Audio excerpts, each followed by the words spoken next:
Well, good morning, everyone, on this bright and sunny morning. So we did the Pledge of Allegiance during our social service board meeting this morning. So we will go on to the review and approval of the agenda with one addition under Rich Sanders. I'll move. Second. Warren and Paul, any discussion? All those in favor say aye. Aye. Opposed? Carried. On to the consent items. So moved. Gary, I'll second. Ross, any discussion or questions on anything? All those in favor say aye. Aye. Opposed? Carried. On to issue form. Paul, why don't you start? Just one thing. Jeez. Did I forget anything along the way? Just one thing. Remember a while back ago I brought up about the flags in the courthouse, in the courtrooms, and so I did go and visit with Miss Narlock. I'll just read what she sent me. Good afternoon, she says. She looked into the inquiry and the rule number 2, decorum roles of judges and lawyers, and because they rent the space from us, they call the shots on their space. So, and it is according to rule 2-01, the behavior and ceremony in general. The United States flag will be flown. Minnesota statute 1.141, state flag subdivision adoption design of the state flag as certified in the report of the State Emblem Redesign Commission as established by laws. I don't know what that means. Bylaws 2023. That's when it was enacted. Chapter 62, Article 2, Section 118 is adopted as the official state flag. Therefore, they're required to, because it's a state courtroom, they fly the state flag in their space, not on our grounds, in their courtroom. Mhm. So, Okay. I'm just gonna have a discussion with Johnson and ask him what about how that got, if it was passed, or is it just because it didn't go before the state legislature to be passed as, such. Correct. So I'm just gonna ask him. The committee passed it. Right. So I just gonna ask him how that worked, and Yeah. so, but anyhow, it was very nice for her. She responded nicely and gave me a good response, and they have to follow their decorum.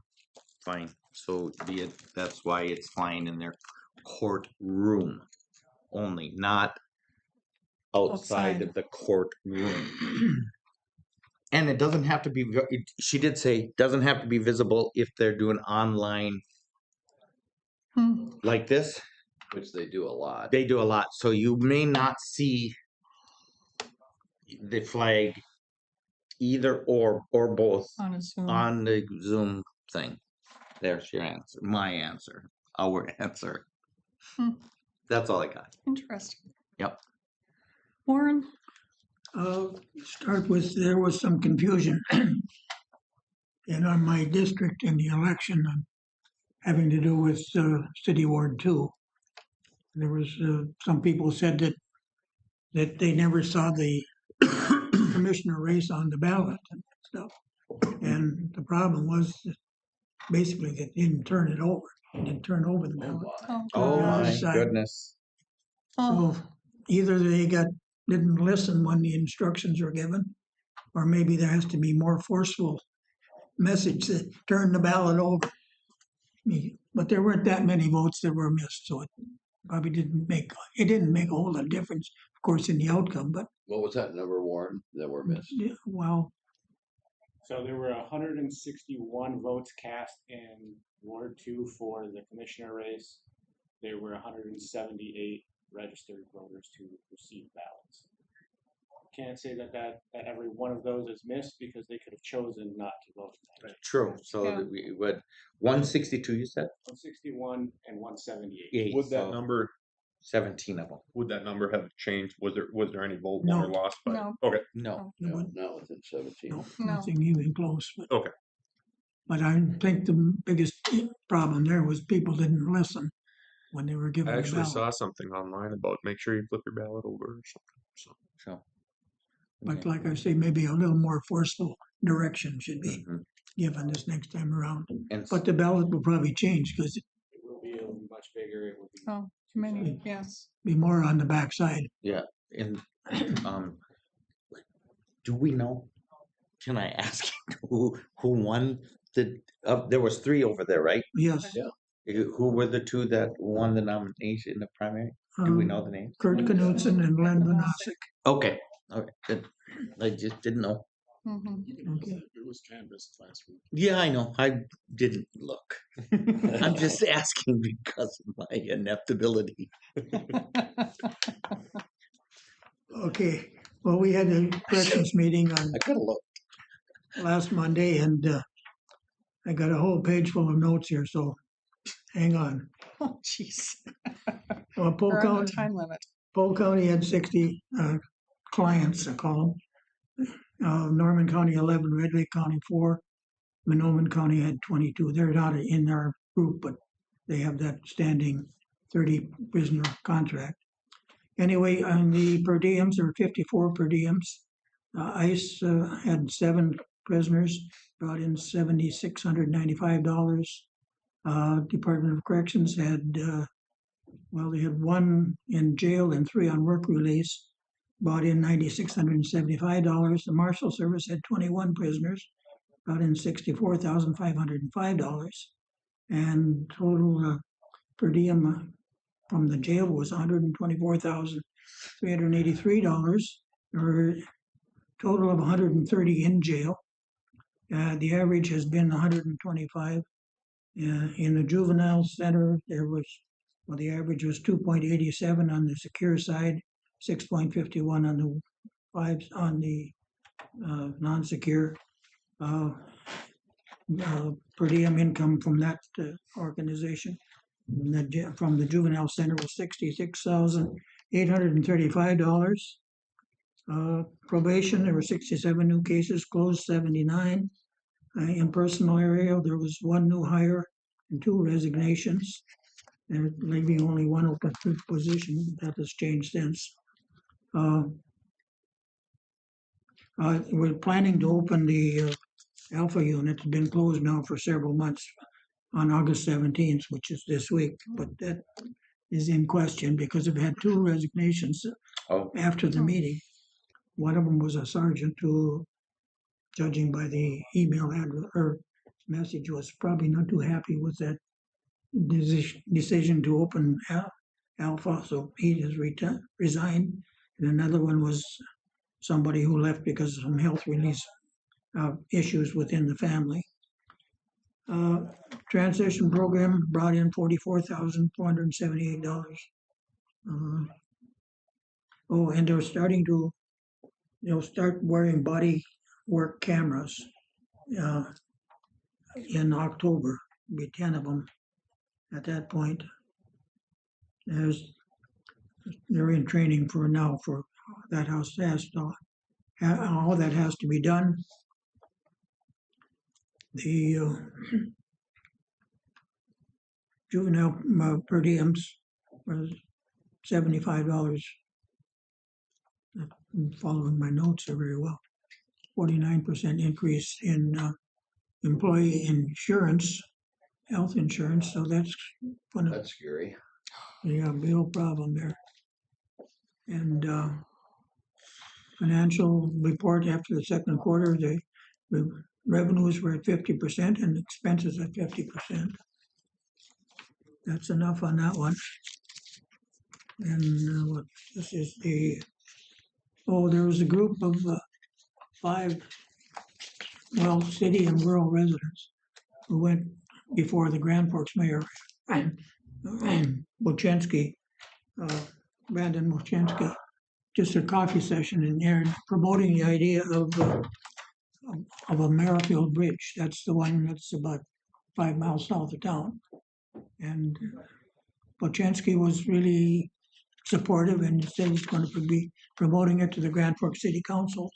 So we'll see where that goes, but it looks like there's some new life on that whole bridge subject.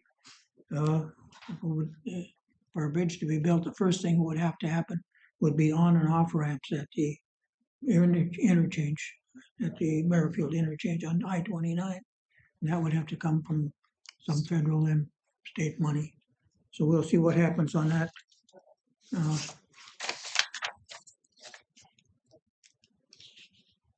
Oh, you know what, my dental expense, okay. So, and I'm writing a column about the out-of-home placement program that we just heard about. So there'll be lots of information coming up on that, but Mhm. anyway, that's probably enough. I won't think of anything more. I hope. Okay, Gary. Well, I survived Oxcart days, and it's always a good time. A lot of activities, kind of gets the community together, and I'm somewhat exhausted. And Warren mentioned corrections. I'm always interested in, what the offenses were. And again, the top four were assaults, DWIs,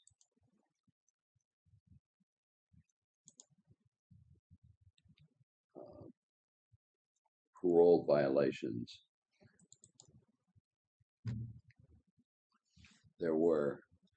There's also a mid-year .2, okay? And the two highest, again, were the parole, probation violations, and DWI, 134. That includes some drug, but primarily those are DWI. Concerns me that they're high. Interesting though, and maybe I'm sharing way too much information here, but there were some offenses that at least we categorize that there were none through the first 6 months. Curricular homicides, 0. Kidnappings, 0. Beautiful. No negligent fires, 0. Interfering with an emergency call, 0. And robberies, 0. That's good. So that's Positives. positive. And Warren had mentioned the cameras, and those have all arrived, but they're kind of generalizing or during the project as over a 2-month period. So there was a lot of complications on procedures and how to use that type of thing. But I think that was very, very helpful. Trivelle met. I think Paul was on Zoom on that. Most of it was the audit, which was good to know. The 49% on health insurance, that's what they're the highest they think it's going to be. Yeah, that was unbelievable. That would really That was a good, straightforward meeting. They got their stuff done, but that was very, very stressful for those folks. This insurance thing was really something that they were. Oh, it's and everybody. a lot of concerns as far as what's going to happen with Head Start. Yeah, Head Start. Primarily with federal regulations. Yes. That type of thing. But we are in the process of hiring a director for Head Start. I'm serving on the search committee, so we met a couple of times. The last couple of weeks, we had 17 candidates. Wow. Which very, very, Yeah, 'cause in our county, we only had, this was like a year and a half ago, and I think we just have one internal. Yeah, it was not good. But we've, I think, identified 5 or 6 individuals that want to bring at least through a Zoom interview, and then go with that, kind of try to finish that up by the end of this month. And that's what I have. Ross? Yeah, so nothing to report as far as meetings go. We have a county road blacktopping project going on right in our backyard, and received some calls on that and everything. But overall, that project is going really smooth, really fast, and that crew is working their butts off to get it done timely. One thing I'd like to talk about or just point out is really thank the sheriff's department. Our daughter went on a ride along last week with Deputy Lang at the sheriff's department, and Mhm. I mean, they made that experience absolutely wonderful for her, and she loved every minute of it. But Alyssa's great. Deputy Lang was amazing, and I just really she deserves a lot of thanks for that, and the entire sheriff's department. They set it up; it was last minute, but she enjoyed herself, and she absolutely loved it. So, other than that, that's all I have. Yep, no, I really enjoyed all my ride-alongs.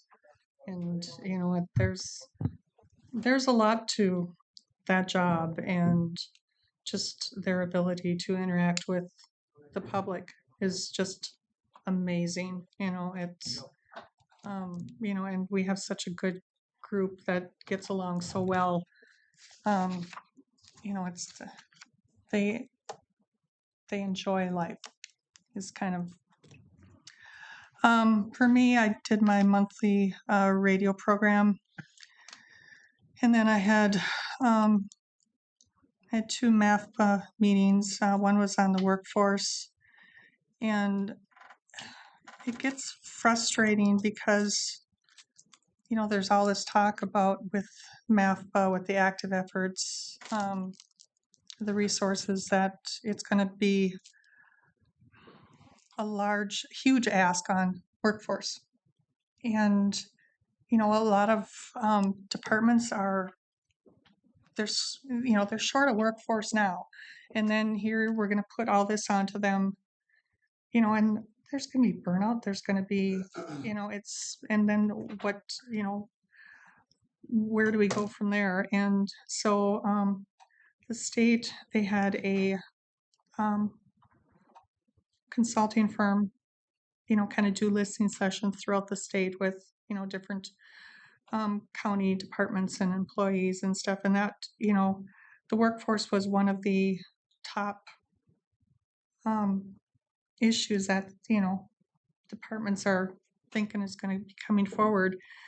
And, it's like, I mean, the state, that it was brought out like in our meeting yesterday, but it's, because I said, I'm not even a worker, and I get frustrated listening to this. And that I feel a lot of times we're still putting the cart before the horse. And, if this program isn't, because then yesterday too, there was a lot of discussion about the software, technology, which we know the state is lacking terribly. You know, without those changes to the software and trying to roll in this program, it could be a very, very rough, rollout. And, if the workers, if it's a tough rollout, they're not gonna probably stick with it. So, but so like actually our state work group yesterday is currently our last scheduled one, because initially our funding was supposed to end now the end of August, because our reports are due September 1st, like from all of our subcommittees. But we'll just have to kind of see, because I think some of the subcommittees are still going to have to keep meeting, because there's still going to be changes that are going to be made to the reports that we're turning in now, in a couple weeks. And then it was also a lot of talk of there's going to be continual changes in this program, and how do the workers, the staff, keep up with it? And they always do, like they'll just send out like a bulletin, well, we discussed maybe more, it has to be a manual so that, it's not just skimming over the top. It actually has instructions for, staff to give them some guidance on how to implement and make sure that we're in compliance with the law. At Extension, went over the budget for next year, just changes in salary, and then including the purchase of a laptop. Otherwise, they've just been borrowing from IT, if they've had one available, but they're just going to purchase one. We've got, for the state fair, we've got 8 livestock projects going down. And then for general encampment, we're going to have 17. And they're actually going to be broke into 2 different encampments. And then also it was reported that Polk County has 1 West Nile case in horses currently. So, if you have horses, make sure that you're keeping an eye on them because, it is out there. And then like Warren and I did canvassing. I met with Randy Bodensteiner as our household hazardous waste director, and he's planning retirement next year. So we met to kind of figure out a strategic plan going forward of how to, to get someone into his position and to train them so that, and then plus being cognizant of how this will affect our budget too. So we actually have a meeting now tomorrow that will be, our recommendations will be brought to the board there. Yesterday morning, I had the long-term services and supports meeting, and we're still upset because of the recommendations that our committee gave to the legislature, which the legislature approved most of them, but did not give our work group the credit for the money saved. Like, we're supposed to be saving 175 million. And these savings were about, it's like 80 or 90,000, or 80 million. But, it's like the group isn't getting credit for it. So, so we're looking at in the 28-29 biennium, there's going to be 89.5 million that's going to be put on counties. So, and that's going to continue to keep going up if something doesn't get changed. And that's going to be really hard to try and budget for. But they didn't recognize the fact that you saved. Correct. They put it against the general fund at the state versus, for our DCYF, that's where the credits should go to, which was the agreement. But needless to say, that's not the way it's happening down there. So, like I said, we're just really very frustrated, and because our work group was the legislature recommended to put it together, so we're doing the work that they gave us to under the the guise of how we were supposed to do it and what was going to happen, and that has not happened. I did get one phone call in regards to the gravel road that goes north of CHS by Erskine. And, of course, it's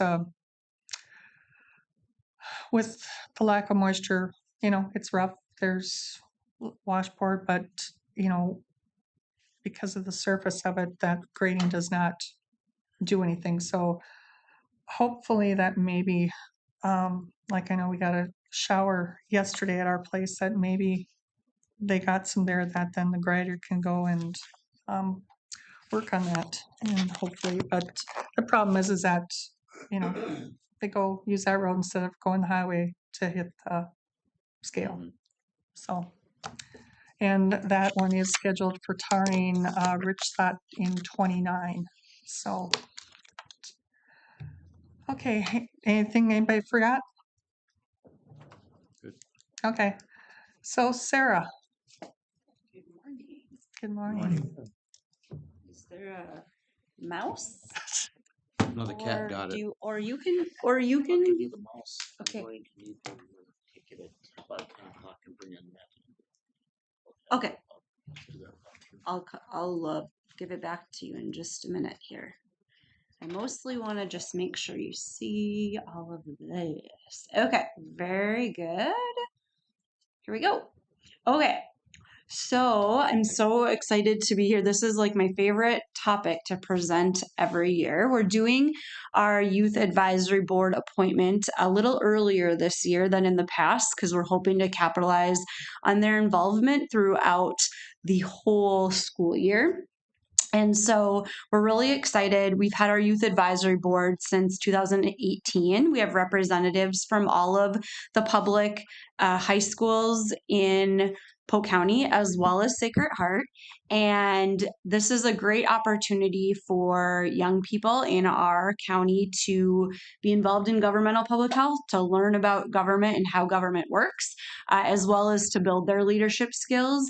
And they're closest to youth issues, right? And so a lot of the work that we do is in and with the community. And so no better folks to have inform us about what's happening in their communities.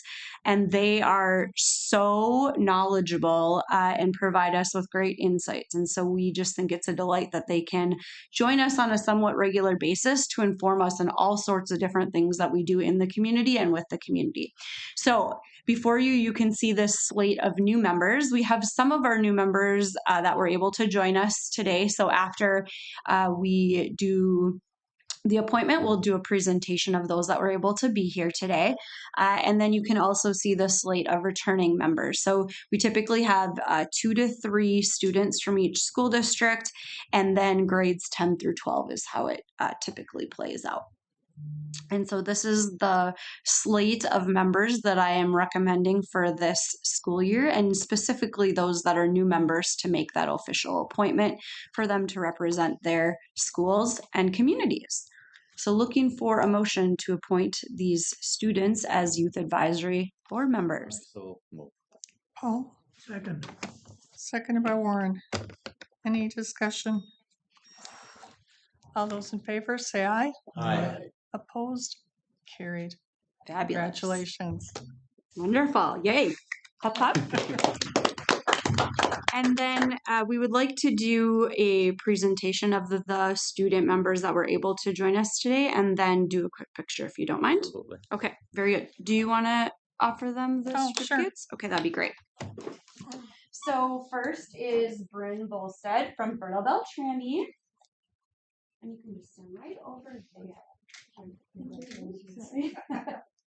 And Olivia Martinson from Boston.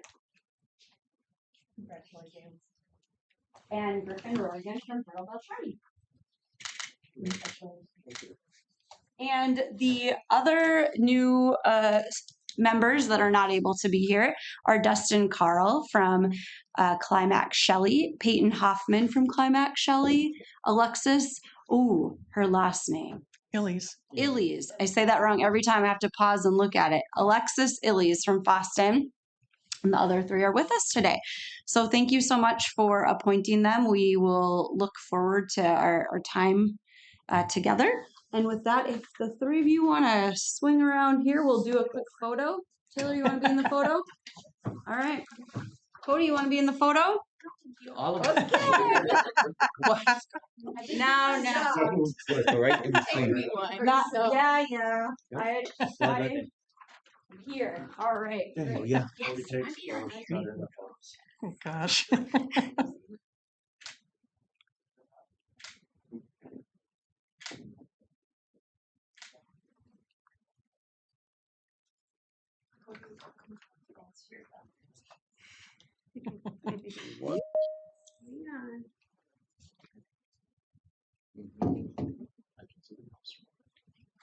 All right. Thank you so much. Thank you. Thank you. Yes. Thanks, guys. Everybody's got a camera now. Yeah, I guess. Okay, Have a Ross. good day, guys. Bye. I'm very impressed, for coming from you that Griffin Somebody succeed. turned out. Yeah, exactly.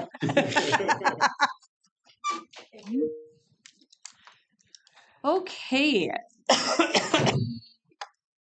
Next item is coming soon. All right. So the next item is our Inter-County Community Council Head Start contract. So this is a service that we've been providing for many, many years. Federally, Head Start requires us to have an annual review of this service agreement, which is essentially that we're going to provide a health or a nursing consultant and a nutrition consultant that has the registered dietitian licensure. And so we are recommending to approve the contract continuing for 2026 and 27. It's kind of a split year agreement, which is how their contracts work. You will see the change from the $69 per hour in 2026 to $83 per hour in 2027. Our contract includes both salary and fringe and any associated mileage in all-in-one rate. And so you will see that update. Do we share this with Norman?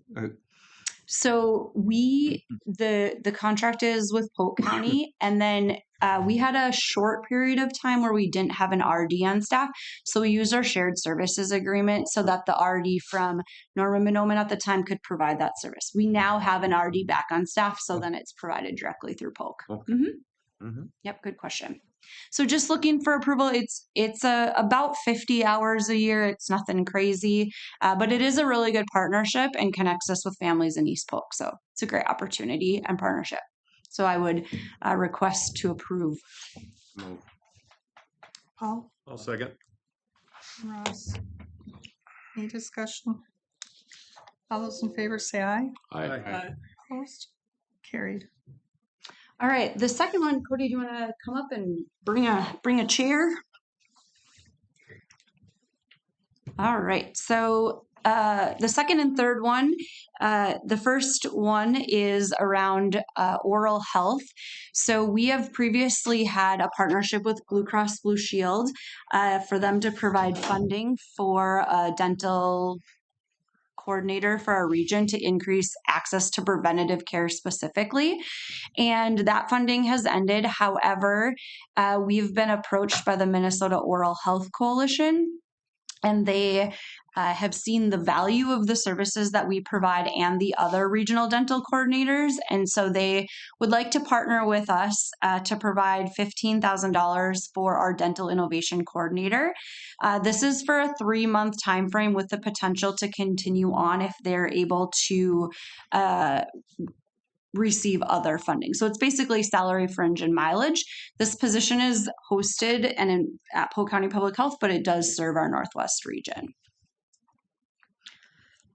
So just looking for approval for the memorandum of agreement with the Minnesota Oral Health Coalition. This is a new partnership, but would be similar to our previous funder in Blue Cross Blue Shield.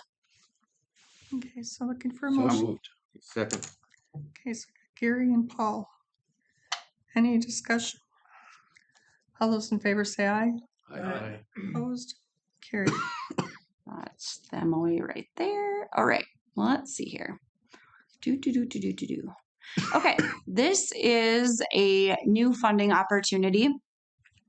We frequently are asked to apply for health plan funding opportunities that can support local initiatives.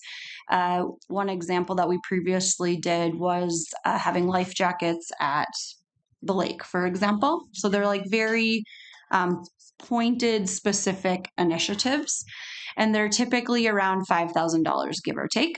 And so recently we submitted a request to the Medica County Innovation Fund. And so the request has always been one of our strategic priorities in terms of our family health and our WIC services. And so we submitted a request to establish a human Milk Donation Depot. They have one in Grand Forks. We get calls very routinely for it. So I asked Cody. Cody worked with our internal team. Cody is our community health supervisor, and she worked with our internal teams to submit the application. So I just asked for her to come and tell you a little bit about the request that we made and what we intend to do. So I'll hand it over, Cody. Yeah, so a milk depot is essentially a breast milk community-based collection site. So donors can bring their excess breast milk into the site. We document it, we store it, and then we ship it to the Minnesota Milk Bank, where it is then processed and then distributed out to hospitals and NICUs throughout the state. This is something that we've really wanted to provide our community for many, many years. Looking at the Northwest region, there are not a lot of milk depots in our area. Bemidji, Roseau, and Wadena, I think, are our closest three. So when Grand Forks started theirs about 18 months ago, it helped with the access, but we really still think we need one inside our Polk, Norman, Monoman region. And so luckily, we submitted it for the funds with Medica County Innovations, and they agreed that it was a good initiative, and they fully funded us for the $5,000 to start up the milk depot in our area. So we're excited to start this work and looking for. What is this? I'm assuming it's a refrigerator of some sort. It's a freezer. Freezer. Yeah. Yeah, Yes. freezer. Yeah. The Yes. commercial grade freezer. Yeah, it'll be stored at your. At our office. Oh. Yep. This is Yep. Freezer, the monitoring equipment, the supplies, and then there's a little bit of community outreach in there. But essentially, once you get the freezer and the outreach materials, it's a very low ask for our team. It's the collection, and then we, get it to the appropriate place. So it's a really great opportunity to serve the a community. lot of people out there save it, Absolutely. Absolutely. and they're just looking for people to accept it. Yes. Absolutely. Anything else? So, then this bank that it goes to, that just goes like to hospitals, and so it's not where new mothers that are short of supply can go and purchase milk? From my understanding, the Minnesota Milk Bank is directly to hospitals and NICUs for infants inside the hospital setting. Okay, So this isn't something where a new mother can come on her own that isn't in the hospital and just say, Correct. Yes. okay, yeah, With human milk donation, there are some, there's parameters. It needs to be processed and distributed and for appropriate use, and making sure that it is what our goal is to meet the most medically vulnerable kiddos. okay. So, Which it would be the hospital-based people. I mean, yes. they have other organizations out there. I'm assuming that you can get it for individual use just within But it's very People. expensive. It's very expensive.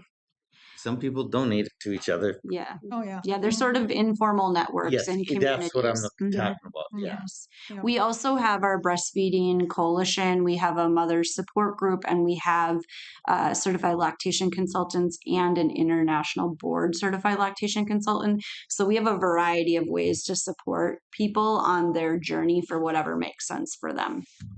So this is just kind of another piece of that puzzle. Mhm. So Yeah, seems like a great opportunity to support families in our And there's service people area. out there that are excessive producers. Mm-hmm. Mhm, mhm. They need places for it to go, and they just can't give it away. That they got so much. Mm-hmm. Yeah, it's, I mean, everybody's body is different, and I don't think that health insurance covers like if you have to purchase it from No, the banks No, either. not that I'm aware of. Because I mean, that's, we ran into that issue down in the cities, Mhm. and like I said, I mean, it's expensive when you think about, how many ounces that a newborn goes through, and, how Definitely. many packets you're gonna have to have. It Yes. counts up very quickly. So, Is there Okay. any problem with passing on some bad things through this? Well, all donors have to be pre-approved to be a donor before they can donate to the site. Mhm. And then once our job would be collecting it and then storing it and then transporting it. Once it gets to the milk bank, then it would be processed. So they would do their, testing and whatnot before it's distributed out to the hospital setting. Mhm. Yeah, and the Minnesota Milk Bank has been going for a very long time. So I feel confident about the procedural aspect of the process. Yep. Yeah, I'm just glad you got it's a good thing, Yeah, you know. it's, unless you need it, you don't realize how important it is. Absolutely. So, Mhm. okay, so we need a motion to approve this funding. So move. Second. Ross and Paul, any more discussion? All those in favor say aye. Aye. Opposed? Carried. I think that's it for me, right? Yep. Yes. Moving on. You're done. Have a great day. I can do even on track for time. Look at that. 1 minute. You did good. Thanks, you guys. Have a great day. Stacy, you want to come up?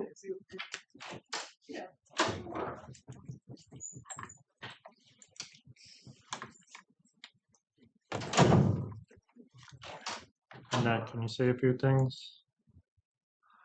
Yes, can you hear me okay? We can. Yeah, we got you. One Strong second. voice today. Can you? Maybe I won't shout. There we go. That's better. Oh, I think they heard you in Thief River Falls. Okay.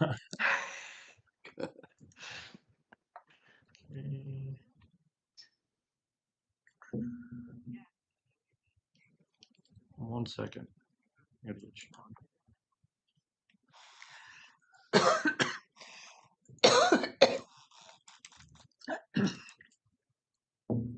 Am I able to share my screen as well? You will be able to. I'm just trying to get your audio. Okay. Sounds good.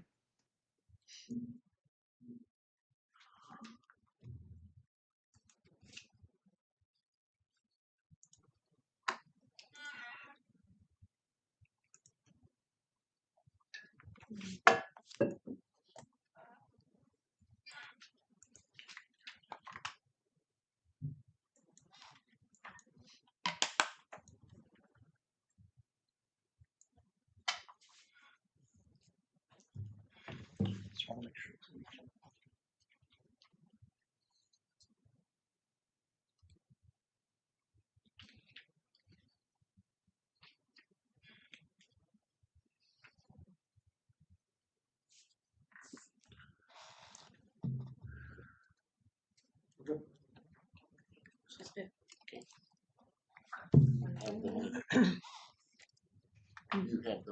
Okay, good morning. Good morning, everybody. So we have Annette from Abdo with us here today to present to you the Q2 financial report. And after she's done, we'll highlight a couple of changes coming after she's done with her report. So I'm gonna just turn it over to Annette so she can do her thing. Okay. Perfect. Thank you, Stacy. Good morning, commissioners. I'm going to try to share my screen here. I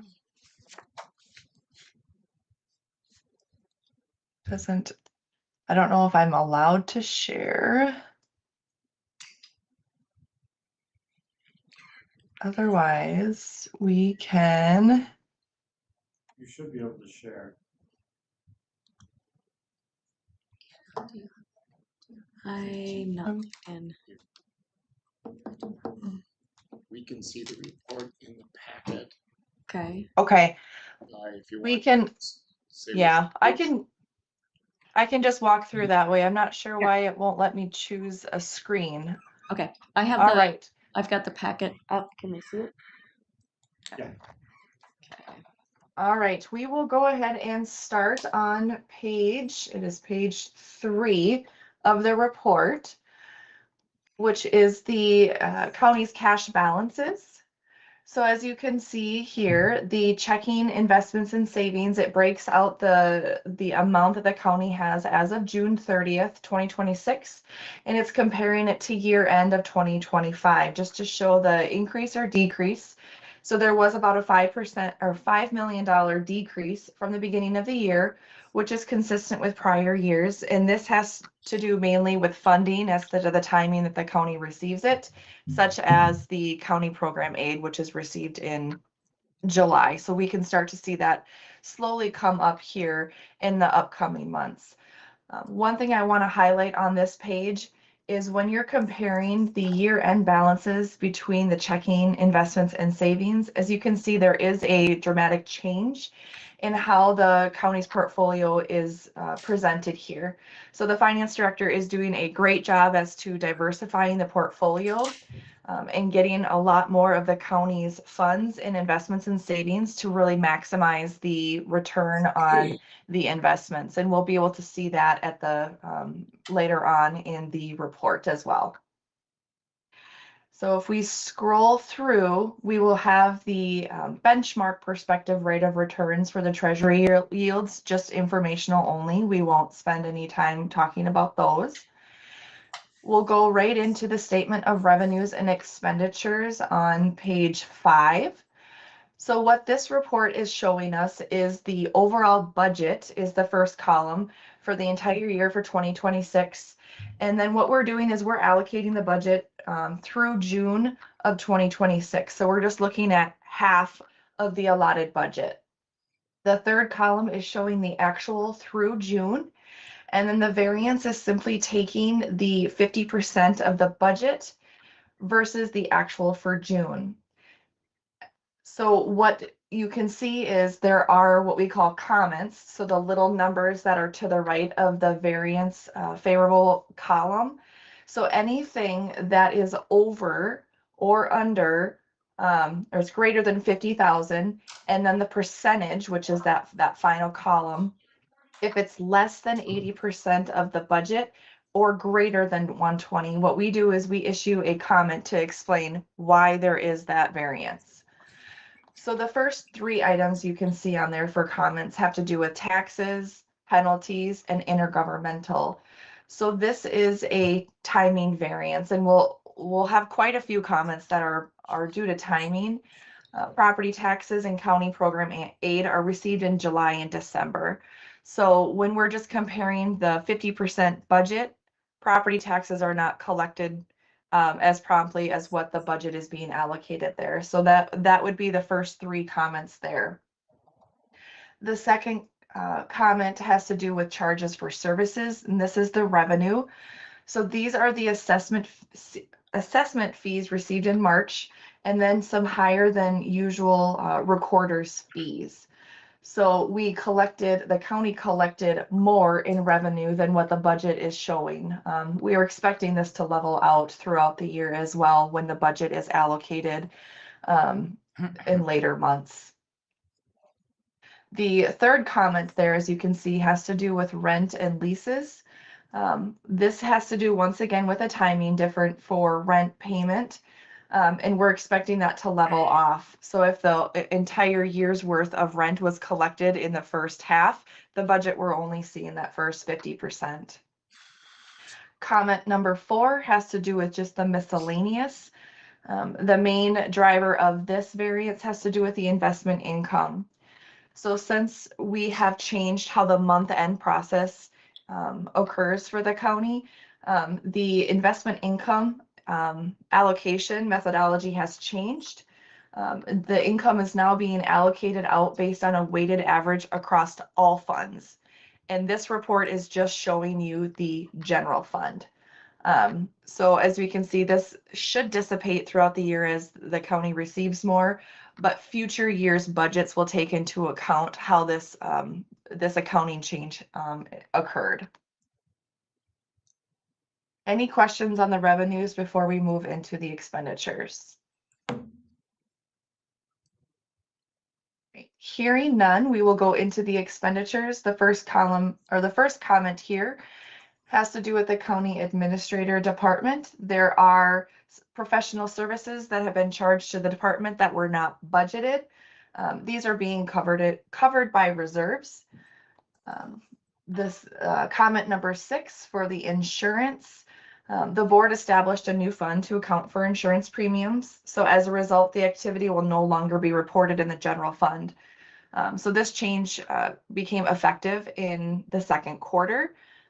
So this is just a change in how it was being applied versus how the budget was. So in 2027, this is being taken into account during the annual budget process. So this comment in 2027 will no longer be there. Comment number 8 has to do with information systems. This is due to the implementation of a new accounting software that the board approved earlier in the year. Comment number 9 for the recorder. Variance reflects a difference in fees being reported or how they're being reflected. The budget includes only the county share, while the actuals include the state's shares as well. So it's just as simple. It's going to be a process adjustment that is currently underway to align actuals with the budget. All right, comment number 10 for the appropriations. Once again, this is another timing difference between how the payments are being paid versus how the budget is being allocated. So this is expected to once again normalize throughout the year. And comment number 11 for the extension, once again, just a timing difference between how expenses are being paid versus how the budget is being allocated. Any questions on the first schedule of statements of revenues and expenditures for the general fund? Doesn't look like All it. right. Hearing none, we will go ahead and move into the statement of revenues and expenditures for the Road and Bridge Fund, which is on page 7 of the report. This has the same format as we previously explained during the general fund. So the first comment that we have for revenues, once again, has to do with just that timing difference of when taxes are collected and allocated versus how the budget is being allocated. The second comment is the intergovernmental. This is due to receiving the first half of allotted amounts for regular municipal maintenance at the beginning of the year. Once again, it's expected to dissipate in future quarters. And the third and final comment for the revenues are for charges for services. Once again, just another timing difference between revenues are typically received and how the budget is allocated. For the expenditures, we have a comment in the Road and Bridge Department. This is due to the payment of all allotments to townships. So there will be no further allotments in future months or quarters. So this variance will decrease as the budget is allocated. The final comment covers both the construction and other public work funds department. With the seasonal nature of the construction and maintenance, the activity is expected to normalize over the remainder of the year. So once again, just another timing difference between when things are paid versus how the budget is being allocated. So overall, the operations for both the general fund and the road and bridge funds are where we're expecting to see them as of the first half of 2026. Right, we will move on to the next page, which is page 8, which shows a schedule of investments. So this schedule will show the entire county's portion of all of the county, all of the investments and savings accounts and the checking accounts. As you can see, the interest is more towards the right side of the report. As you can see, year to date for the first half, the interest that's been received is just over $455,000. So when we had looked earlier, we had just looked at the general fund for that portion, but this schedule will show the entire county's worth as well. So it's just a nice breakout between all of the different investments that the county currently has. So we will continue to see this change and evolve over the upcoming months as the county just continues to work on those investments to really maximize the return on the funds that the county has. All right, and then the final page in the report is just a breakout of the information that was on the previous page, just showing the different categories or buckets for how liquid the county is. So as you can see, we really want to diversify this and start to ladder it to really maximize the amount that the county is receiving in those different investment types. So this will change each quarter that the county is presented. We'll start to see things move more out of the current and into the 1 to 2, 3, 5 years as the county gets more aggressive in their investments. And this comes when the cash flows can be projected. So the finance team has done a phenomenal job as to bringing things more efficient and just really having a line of sight on where the county is going to better maximize the earnings that the county can have for the potential levy reduction savings. So that is the end of the quarterly report. Are there any questions? Um, I just have one about, the checking accounts. I know we had an excessive amount of accounts earlier. So are we whittled down to what we're going to have left now for checking accounts?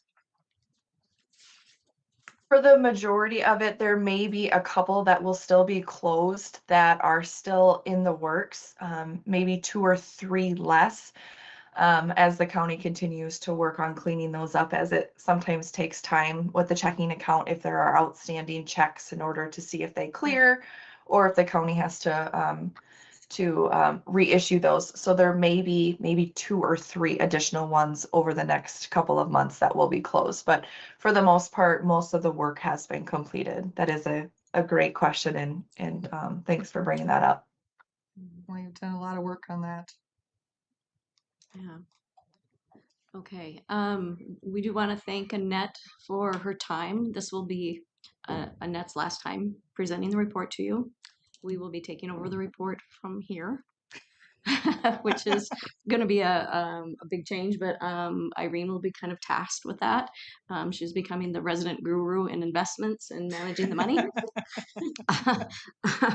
And she likes it more than I do, so she's going to be tasked with that. So you'll see more investments from us.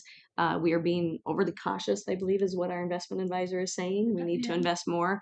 Our caution is because I've been here a year, she's been here 3 months. We have not had that cyclical to understand the ebbs and flows, but we will be doing more work with various departments when they are getting their state aid payments, and just timing. Road and Bridge would be a perfect example of optimizing a short-term investments of when we get the money versus construction, but that requires dialogue and working with the departments more so than what is currently established. And again, also looking at those final few checking accounts, understanding when we're required to have a separate account, checking account, versus a separate account that we can manage through fund balance accounting or fund accounting. So we'll keep working on some of those, but we very much appreciate all Annette's work and support. Abdo will be working with us on the formatting and just the process as we take it over. At the same time, Irene is doing research on our internal processes, so it's also a good time for us to do that, and policies, and overall countywide what our process is for managing receipts and how we do that. So we just that's kind of coming as another big step forward. Also, it's important for us to do that because we have deliverables for the audit, and audit prep for 26, 27 really needs to start sooner than later. So it'll go a long ways for us to be able to manage that as well and make sure that we're on time for the audit for next year.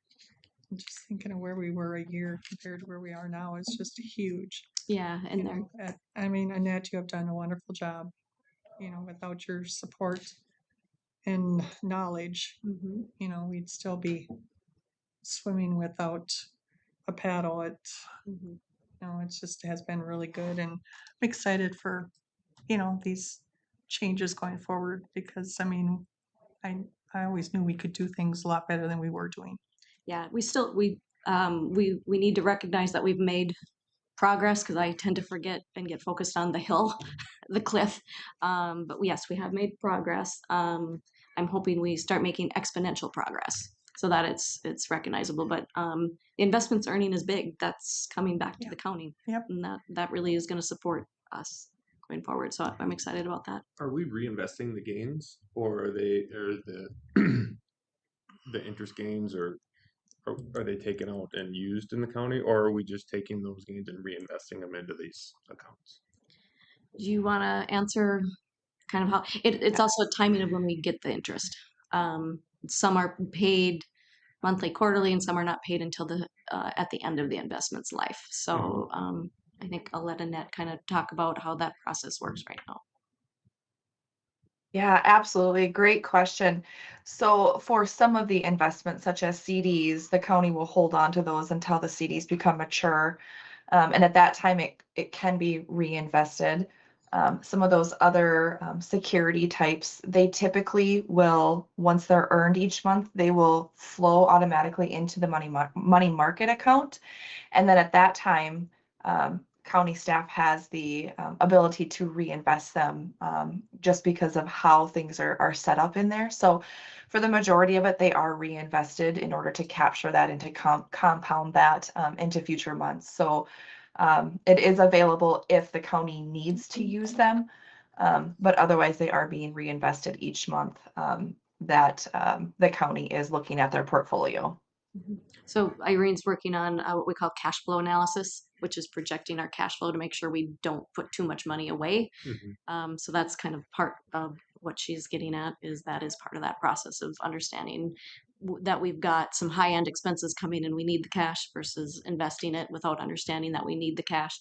When all those tax payments hit the low, which will be September, October before the next flow comes in, we've got to make sure we can function and pay for payroll and all of the other things coming through. So that, but yes, as she defines that better and gets the process better and we get more confident in our ability to do it, we will maximize more. Yeah, at this time, Polk County shows substantial seasonal cash swings, and that is something to take into consideration as, or a broker incentivize us to, hey, you need to it's not putting more to work. Is for one, it's not idle, it's just not producing as much interest as it potentially could be, but at the same time, again, I want to make sure that for these bigger disbursements, we do have available and we don't get our fingers caught. But yeah, no, I'm looking forward to it and just cautious, but trying to make sure I take everything into consideration properly and that the tax dollars are taken care of and put to work. Yeah, wonderful. Yeah. Any other questions, comments? Okay. Hearing none, I think we're good. Thank you, Annette. Have a great day. Thank you. You as well. Bye. Okay. Bye. Thank you. Thanks.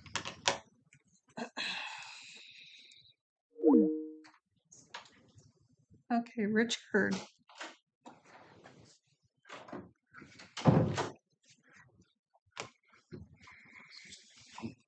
Morning, everybody. Morning. Well, my time here should be short and sweet here for my needs.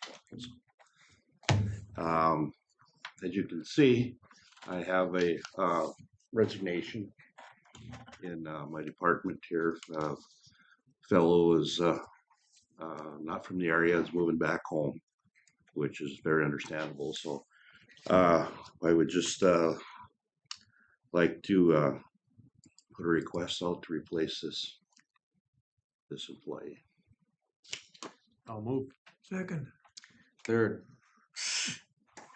Okay, we got Ross and Warren. All right. Anybody else? Any discussion? I have a question, not so much regarding this position for rehire, but I know in the past you came and there was quite a delay to some pretty major projects for you at the Justice Center, I believe. How's that going? It's gotten a lot better recently. Okay. Yeah, they've admitted a few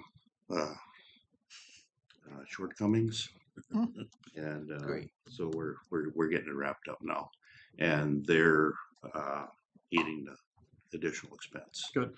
So Good to hear. We've been tough on them. Good.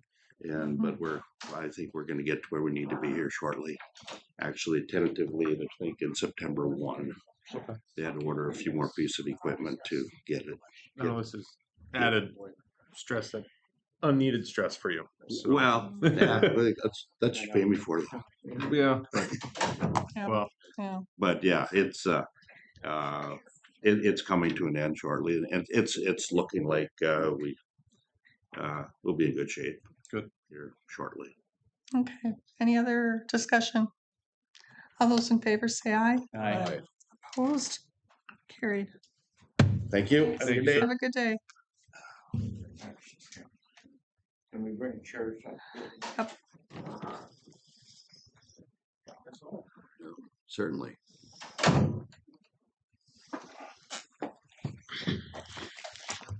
Good morning. I'm Morning. Jerry Amiot with the Finance Committee of the Polk County Historical Society, and I'll introduce everybody here. Some of haven't met one of the commissioners. Is it Rodney? Ross. Ross. Yep. Yeah, good to meet you. Good to meet you. Anyway, with me here today are Jerry Wenzel, our president, and has been for about you're in your fourth year, I think. Our treasurer, Steve Hanna, who was vice president at one time and has served a couple of stints on our board. Dan Moreland is, okay, with former treasurer for almost 20 years. And in the back, we have our Francis LaPlante, our vice president with the Historical Society, and one of our newer members, Ashley Helgeson. Got to get some new blood in there. So anyway, we'll get started here. And we know our time is limited, and we tried to condense everything as much as we could. I'd like to start out with, first of all, just reading the mission of our Polk County Historical Society. It's very brief. The mission of the Polk County Historical Society is to collect, preserve, promote, and communicate the history of Polk County. And as part of that, we end up helping a lot of people with genealogy research. I was just in there to meet with Steve the other day, and we were doing a lot of that. So we'll keep moving here. I'll move it on to Jerry here, who has written a letter to the board, and I think you have a copy, Chuck. Okay. Anyway, this is our request, and we'll explain why in the later part of our presentation here. But I'll introduce Jerry to indicate what we're asking for and make a comment or two. Good morning. Yes, the letter pretty much sums up what we're all about now at this meeting. We're asking for a little more money this year. That was a board decision we voted on at the meeting 2 months ago. Yeah, our incidental expenses are great. They eat a lot of money that, I guess we could be using for maintenance and so forth. And a little more money would sure help us with some of these buildings. The county owns half interest in most of the buildings. And by the way, we're very grateful for the work that's being done on the roof of the main museum building, because it's leaking again. And so far, it's pretty good.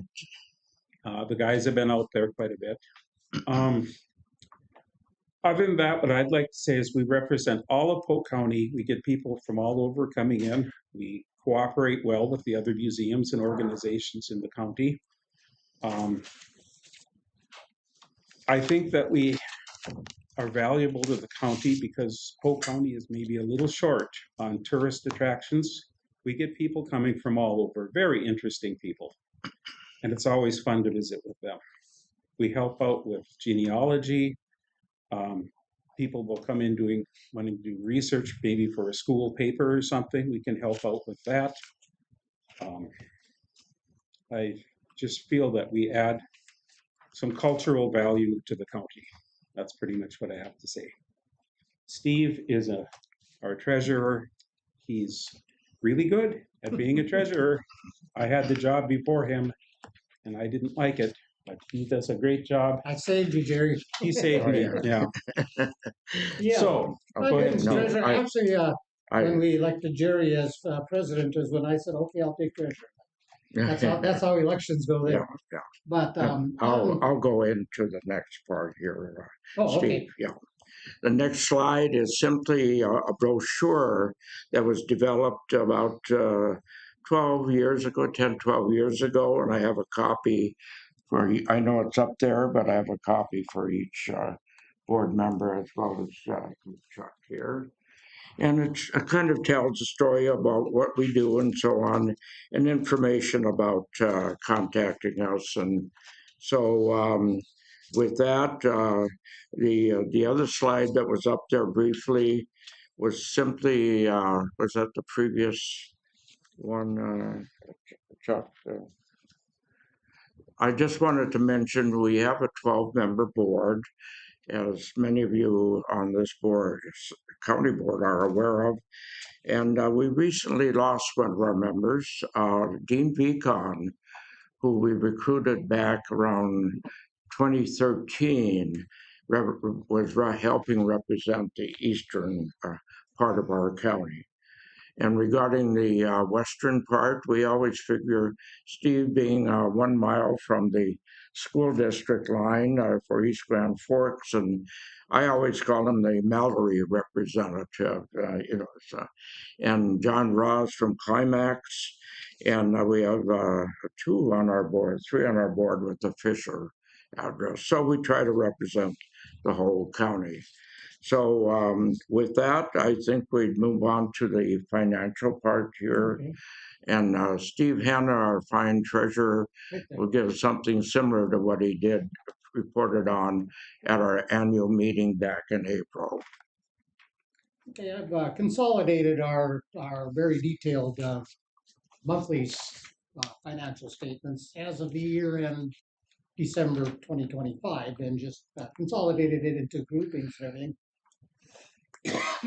Starting out with the assets, we have, as you can see, total assets of about 107,000, which sounds pretty good, except that 65,000 of that is an endowment, which we only can spend whatever return we get on our investments, which are CDs, 20,000 in a CD, and $45,000 in, it's now Nomura funds, but it's a very low risk, almost not no risk, but it's low risk mutual fund with dividends and everything. And so that money that we get off of those investments is basically unrestricted. If we look down at the capital over there, we have dedicated funds. That means if somebody gives us $100 and says it's for the Carnegie or it's for the for some other project, we have 3 actually, we can't spend that on just anything we want. We keep that separate because that's the way a nonprofit works. If somebody gives us money for something, that's what we spend it on. And so we see there that our big fund is the Carnegie, which even though we have 41,000 there, none of the projects we have are that cheap. As we all know, in the today, everything is expensive. We looked at an elevator to go because the steps don't make code anymore, and we have a lot of elderly, and that was well over $100,000. And getting grants for stuff like that is difficult. So this year, or I should say 2025, we had, let's take the last couple of years, we've had about $30,000 worth of projects completed in 3 years. 20,000 was spent on the log home, probably the oldest log home in Polk County that still survives, and that included putting a new foundation on it and moving it to the foundation. It was moved in the 1980s, I think. 76, okay, and the foundation was not good, and it had sunk, and water was running inside it, and it was going to destroy that artifact. So that was about 20,000 of it. And then the church last year, we had just the front side resided, and that's another $10,000. And if you go through the longer packet there, you'll see the pictures of why it needed siding really bad. It was rotting out. It's a 140-year-old siding. So that's where our capital lies. And you'll see up on the top in the assets, the Nomura, however they say it, the actual fund value was $54,200 at the end of last year. We've withdrawn everything down to the $45,000 to cover projects and our normal expenses. So if we look over at the revenue side over there, where the revenue comes from, Of course, our biggest single revenue is the appropriations. Excuse me, put my glasses on. Is the appropriations from you for 10,000. Grants, the $3,000 grant is from the Minnesota Arts and Legacy Council, which is used completely for paying for entertainment at Pioneer Day. So it helps us fund that activity, but it doesn't cover any other expenses. About 3,000 in memberships, general donations, which are unrestricted. Dedicated donations were 1,500 last year. You'll see that we did have about $2,600 in revenue from our investments. And admissions, that's the mailbox as you come into the museum where people can just drop money in. And the revenue from Pioneer Day. Pioneer Day, by the way, is a wash. It we come out roughly even up or down a couple $100. So and there's no admission. So anybody in the county is free to come, and if they don't want to spend anything. When we start looking at our expenses, our utilities are roughly 1/4 of all of our expenses. Our insurance is roughly 1/4 of our expenses. So we take those two together, we've got about 40 or 45% of our expenses for those two items. And we have to cover everything else with what money we take in. Now, we are fortunate enough that when we have a big project, we will put out an appeal for donations. The church was a little difficult. If you look on the left there with the siding, we came up $2,200 short, but at that point there, we couldn't wait forever. We had a bid on it. That bid was going to go up, so we took money out of our Namira funds to cover the additional costs or expenses on the siding, and we still haven't painted that. And we're looking at a volunteer job doing that. The Carnegie was just a repair, just general maintenance and repair and other expenses there. Our snow lawn maintenance, we have lawn craftsman from Crookston here that takes care of the properties, mowing. We don't have them doing snow now because we haven't had any snow, but that bill is higher than normal there because some didn't get billed until into the next year. I did have a question on that. Yeah. Is the county doing any of the mowing or any of the snow removal? No. They are not. Okay, just wanted to clarify. Yeah. Lawn Craftsman has given us a very good price. I mean, they mow roughly once a week the entire, whatever it is, 5 acres there or something, and trims it up. 6 acres. 6 acres, is yeah. what we And own. been charging us $95. Part of its buildings. but- Yeah, and went up to 105 out of now. So I mean, we're getting a deal on that. I wouldn't mow it for $100. But yeah, thank you. And snow removal, we actually have David Bushaw, who is now on our board, and a young man, and he's got a tractor, and he's come over and pushed the snow away so we can get in the doors. Are things kind of closed down now in the winter? Pardon? The museum is closed down during the winter? Yes. Yeah, we're not open for normal business. It's only just for emergencies, that type of thing. Board meetings, and we do occasionally get a request for a special tour where one of the volunteers will come in and take them through the museum. And Yeah, we're available over the winter months. Yeah. We close the Sunday after Labor Day, open up again the day after Memorial Day the next spring. So yeah, so it's the summer. Then one other question on the insurance. I believe the county does pay for the insurance for the museum, Correct. but you're paying for the other Right. buildings, the $8,400. Yeah. That's covering the buildings. Of course, the contents, we have no idea what they're worth. That's, yes. we don't. It would be one heck of an Bottom- antique auction sale. The bottom line is that's the county's responsibility, and it has helped us with the fact that the county took over that museum building, and that was, like you said, roughly $2,200. Right, I think that's what the county's share of that insurance is. Yes. Okay, So- thank you. So basically, we did show a revenue minus expenses negative last year. went from about $120,000 in assets down to 107. Of course, that number moves up and down. Our next year was going to look quite a bit different because we drew down roughly $9,000 from our gains on the mutual funds. And that's going to be gone because we got large donations for a roof on that log house. And they cover about 2/3 of it. We decided it has to be done if we're going to do anything about restoring and preserving that log house. And it's a very big draw to the museum. So the rest of the work after that, we're going to be it's going to be all volunteer and all donated materials and stuff. But it's time to put a roof on it before it rots out completely. So we have a lot of deferred maintenance. And I'm sure you've all been by there out there. We have 3 pole barns out there, which are all displays.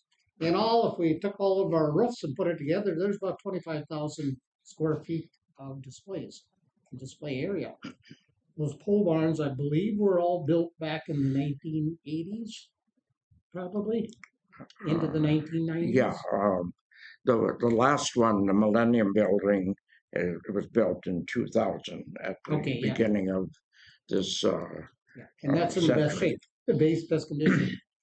And but the other buildings, we've got things that probably won't get fixed, sinking foundations and stuff like that. But it's time for us to look at all those buildings. And of course, they're half owned by the county. We've got the property, and anything that's on it belongs half to the county. And so I wish we had the money to just do it, but we don't. I will add that a lot of the board members donate time to come in and work on the buildings, and even funds. We pay for a lot of stuff out of our own pockets when we run to the store. I've seen you stop by doing some repairs too. Yeah. Francis is our godsend back there, and then. And we haven't had paid staff since around 2015, but it's all volunteer. And even David Bouchard is one of our board members, a young gentleman, 18 or 19 years old. He is not paid. He donates his time for that. So no paid staff at all, or we haven't had a part-time director since 2015. One thing that I haven't mentioned yet, and that's the one that me as treasurer always stresses, is under capital or unrestricted funds. That's funds that are not part of the endowment and aren't part of a restricted or a dedicated fund. And that's what we pay all of our bills that come in out of. And those have been struggling. I keep saying it's amazing we're still in the positive on the unrestricted funds. I think last month it was $900. And so to keep our books honest, we leave that money dedicated to a fund that it was donated to. And to pay our bills, we count on the memberships, the general donations, the interest and dividends, the admission donations, sales, miscellaneous. Those are the things that all have to add up to pay all the rest of the bills. And so that's a very important part of it, is that we keep our books clean. And I will swear on a stack of Bibles, they're clean. Jerry won't let me get away with a penny, so. So that's kind of where we're at financially. Got one question on the revenues. Yep. It appears that you're not receiving anything from the Crookston City appropriation. No. Have you asked for that and been denied, or? We did ask for some kind of a grant, and nothing came out of it. The Crookston Community Development Fund, we asked for a grant. Okay. I believe for that one was for $10,000 for some, like the log house, for instance. That was one we submitted, and we were turned down. It was just not what they chose to fund. I just want to clarify. And like the Minnesota Historical Society each year has a round of grant funding for the whole state. That's usually $2 million. which doesn't go very far in a state the size of this. And each year, those projects that they will consider change. And so you may not fit into any of those. They won't pay for maintenance of anything. Um, it's pretty limited what they would cover. They'll help you with an event or something. I'm thinking our time is about up here, and unless you have other questions, we sure would like to I invite have you a out. comment and some questions. Pardon? Okay, I've got some comments and some questions. Because first off, you're one of 3 historical societies in this county. And each one of you comes to ask for money, which goes strictly on the levy. What reason, what validation can you give me that the county should own any of the buildings? Well, the county is a joint owner of all of the. But why should we be? Because, you know, that's not part of our job, is to take care of other buildings, you know, to own buildings that we don't use for our staff and services. So I really struggle with that. Well, we are historically, that's what But came about. it's only in Crookston, not in East Grand Forks, not in Foston. So what makes you different? Well, we are affiliated with the Minnesota Historical Society, and the properties. If we chose to quit volunteering and keeping the museum going, all of these buildings would end up in the county's hands. That's the difference. The other organizations, they're owned by like East Polk Heritage Center. Dean Beacon was president, served on our board for many years. Terry Hamberbach, who Warren Strandell recommended to us, she was on the board for roughly 9 years. And so, you know, we represent the entire county. And we've had board members from McIntosh, and we've had board members from Fertile. The difference is that we are officially affiliated, and we're one of 87 counties, and they all receive some form of funding from their county government.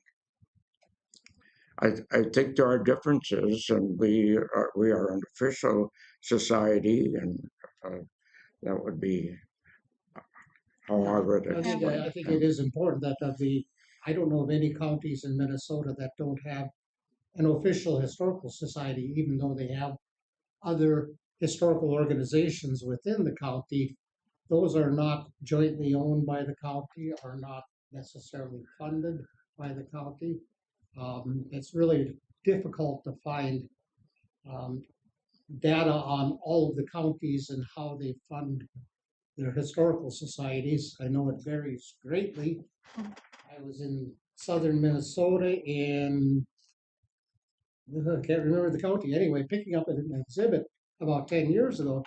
And I went into there, and this county that probably doesn't have any more annual revenue than us. I went into their historical society, which is an old post office, 3-story post office. And this building was immaculate. And I was talking with the full-time paid staff there. They said, well, yeah, we just got a new HVAC system. That was $250,000. The county paid for that. Oh, okay. I mean, so it varies a lot by how counties view their historical society and its value. We see a lot of these historical societies getting cut back, as we have been. And we see some of these getting very strong support from their counties. And so, you know, the East Polk Heritage Center out there, they're only open like one day a year.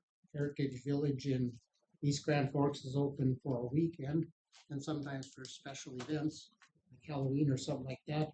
we are open, I haven't added up the hours, but we're open 24 hours a week for 14 Yeah. weeks, 15 weeks in the summer. And so, you know, we provide tourists coming through, local people. We do a lot of school tours. We do all sorts of special events for people who request them. So we provide more of a service than the other societies, which are excellent, but they aren't official county organizations. And so I think that's the difference that we would like to see. But, you know, you talk about, you know, that your costs are increasing, but so are ours. And we're getting a lot of unfunded mandates from the state and the federal government. And like I mentioned, you know, this all goes on the levy because there is no other money support for these appropriations. So, and, you know, I've talked to different people and just, you know, what's your opinion of these appropriations? And a lot of them, they commented that, you know, they weren't real happy with their tax dollars going to some of these things because they're like, you know, if someone wants to support that, they can do their donation. So, I mean, it's a real struggle. And like I said, I do not believe that the county should be owning any, you know, of the buildings. Well, that's the way the deeds are. You are owners of all of this property that our buildings sit on. And if we walked away from it because we couldn't keep up with the expenses, it would be the county's responsibility to manage those that historical society operation. Well, it wouldn't be anything new. We've gotten stuck with a lot of other things too because, you know, they think, well, we'll just tax forfeit it. Well, okay, that's another thing that goes right on the levy. And I mean, I think we just have to be more cognizant of how our tax dollars are being spent because property owners are really getting crushed. Yes, Yeah, I'd just like to say that this museum is run so effectively with hardly any money. Nobody runs a tighter budget than we do. I mean, we contribute a lot to this county, just so that you know that. There are no employees, no wages, no nothing. It's all volunteer. And we're open, you know, all from the day after Memorial Day till the Sunday after Labor Day, and we're from Tuesday to Sunday for 4 hours, and we help with genealogy research. We have plat books from throughout the county. We share school books with East Polk, and we collaborate with you know, other East Grand Forks and so on. The Heritage Center. If you have time, please come out and visit us. Yeah. Especially Pioneer Day. Yeah, Pioneer Day is on this coming September 13th. We'll have music and anytime you'd like a tour, we're available. And we understand where you're coming from, John, but I guess that we are an official county historical society affiliated with the Minnesota Historical Society, and that we pay dues to the Society of Minnesota Society as well. And we're now 93 years old since this society was founded back in 1933. So,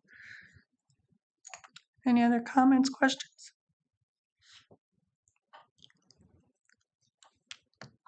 I might have a question for the board.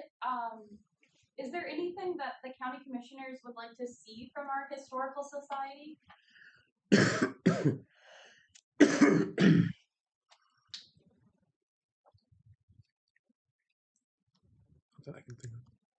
over and above what we're doing now, I guess. No, yeah, you guys are doing a fine job. It just it comes down to a money thing, and that's we have to deliberate on all the time. So Yeah, I don't envy you trying to balance your books. Okay, thank Well, you. we thank you for your time. Yep. And also thank you for all the help you've given us over the years with the maintenance of the buildings. And so, thank you. Yep, thank you. Have a good day.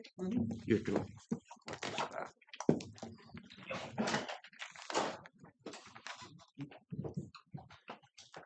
You can leave those checks out there. Oh, you can use them. So, that'll be perfect. I didn't know how many were. You move them, so. Yeah, thank you.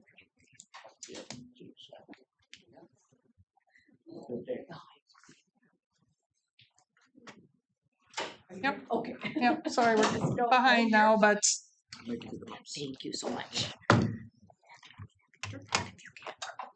Good morning. Good morning. So I thank you for having us today. So we are Northwest Multi-County Housing and Redevelopment Authority. I'm Charity Brault. I'm the executive director. We come here every year to give an update. I just wanted to welcome Commissioner Pape.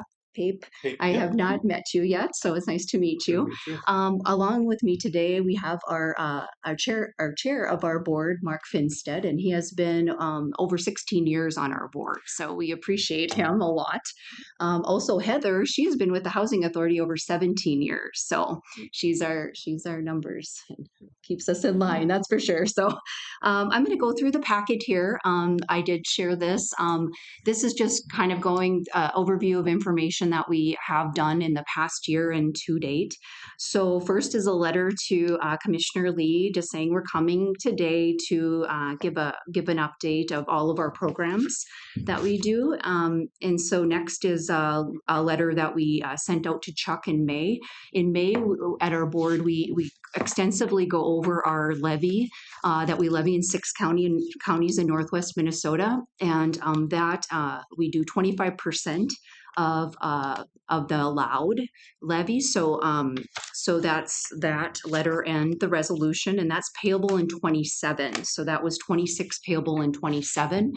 And then we go on to taxable market values. That's how we figure out the levy. So we go to each county in Northwest Minnesota and we ask them what their taxable market values are. And then we do 0.000185% of that. And then 25% is what the HRA Northwest Multi-County levies. And that for Polk County, this year payable in 26 was $350,047. And we use these funds to support housing and development projects that we have, and we'll go through those here in detail. So, and then we go on to the next spreadsheet, and that is our levy. So that's our levies in 6 counties, and Heather's going to take that one to review. Yep. I just have it split sort of in the old levy section, and then the middle one is the current one. That's the 10-year cycle. Just sort of looking at Polk County, the commitment, we have $271,208 committed, and of that, $25,000 was committed for small cities in Boston, and most of it's been used as $2,200 that's left. And then we have 2 grants that we just applied for and got funded for, which would be Winger and Mentor, and they each were $30,000 that we committed in those cities. And then we had a rural Polk County homeowner that had applied, and so we have $8,900 set aside for them. And then a townhome project, $200,000 in the city of Boston. So after the commitment, there's available $358,099. So this money can be used for any kind of rehab. So we got homeowners, rental. There's a and then commercial, so that if they have a big project coming up, they can either do 50-50. We do 50% loan, and then they come in with their owner share. Otherwise, it can be matched with any of the other programs that we have, or it doesn't even have to be our programs. I guess it can be USDA or MHFA or whatever bank loan. So they can. So it's 50-50. It's a 0% loan payable over 10 years. So the past year we had 6 between in progress or completed, and it was a variety. It was all, there was owners, there was commercial and rental, so it's being used by a variety of different agencies and people. So, and our down payment assistance, and we'll talk about that too. So we use that to keep that program going as well in Polk. So yeah, it's good. And the next couple pages, I'll just let you read on your own, is 2025, what a year we had. Kind of at a glance of all of our programs that we administer.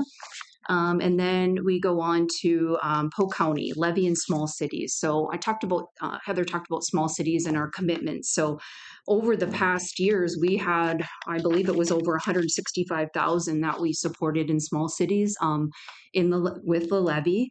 And why we do that is we want to complete a project. So we sometimes have a project that, for instance, is like $30,000, and they get $25,000 toward with grant money for a home, and they need about $5,000 left. And this levy will help them complete the project. Let's say window siding, all of that, depending on what it is, to complete the project. Then that's what the levy does. But it's a revolving program. The funds come back, and we loan it out, and it stays within Polk County. Anything that's levied in Polk stays in Polk.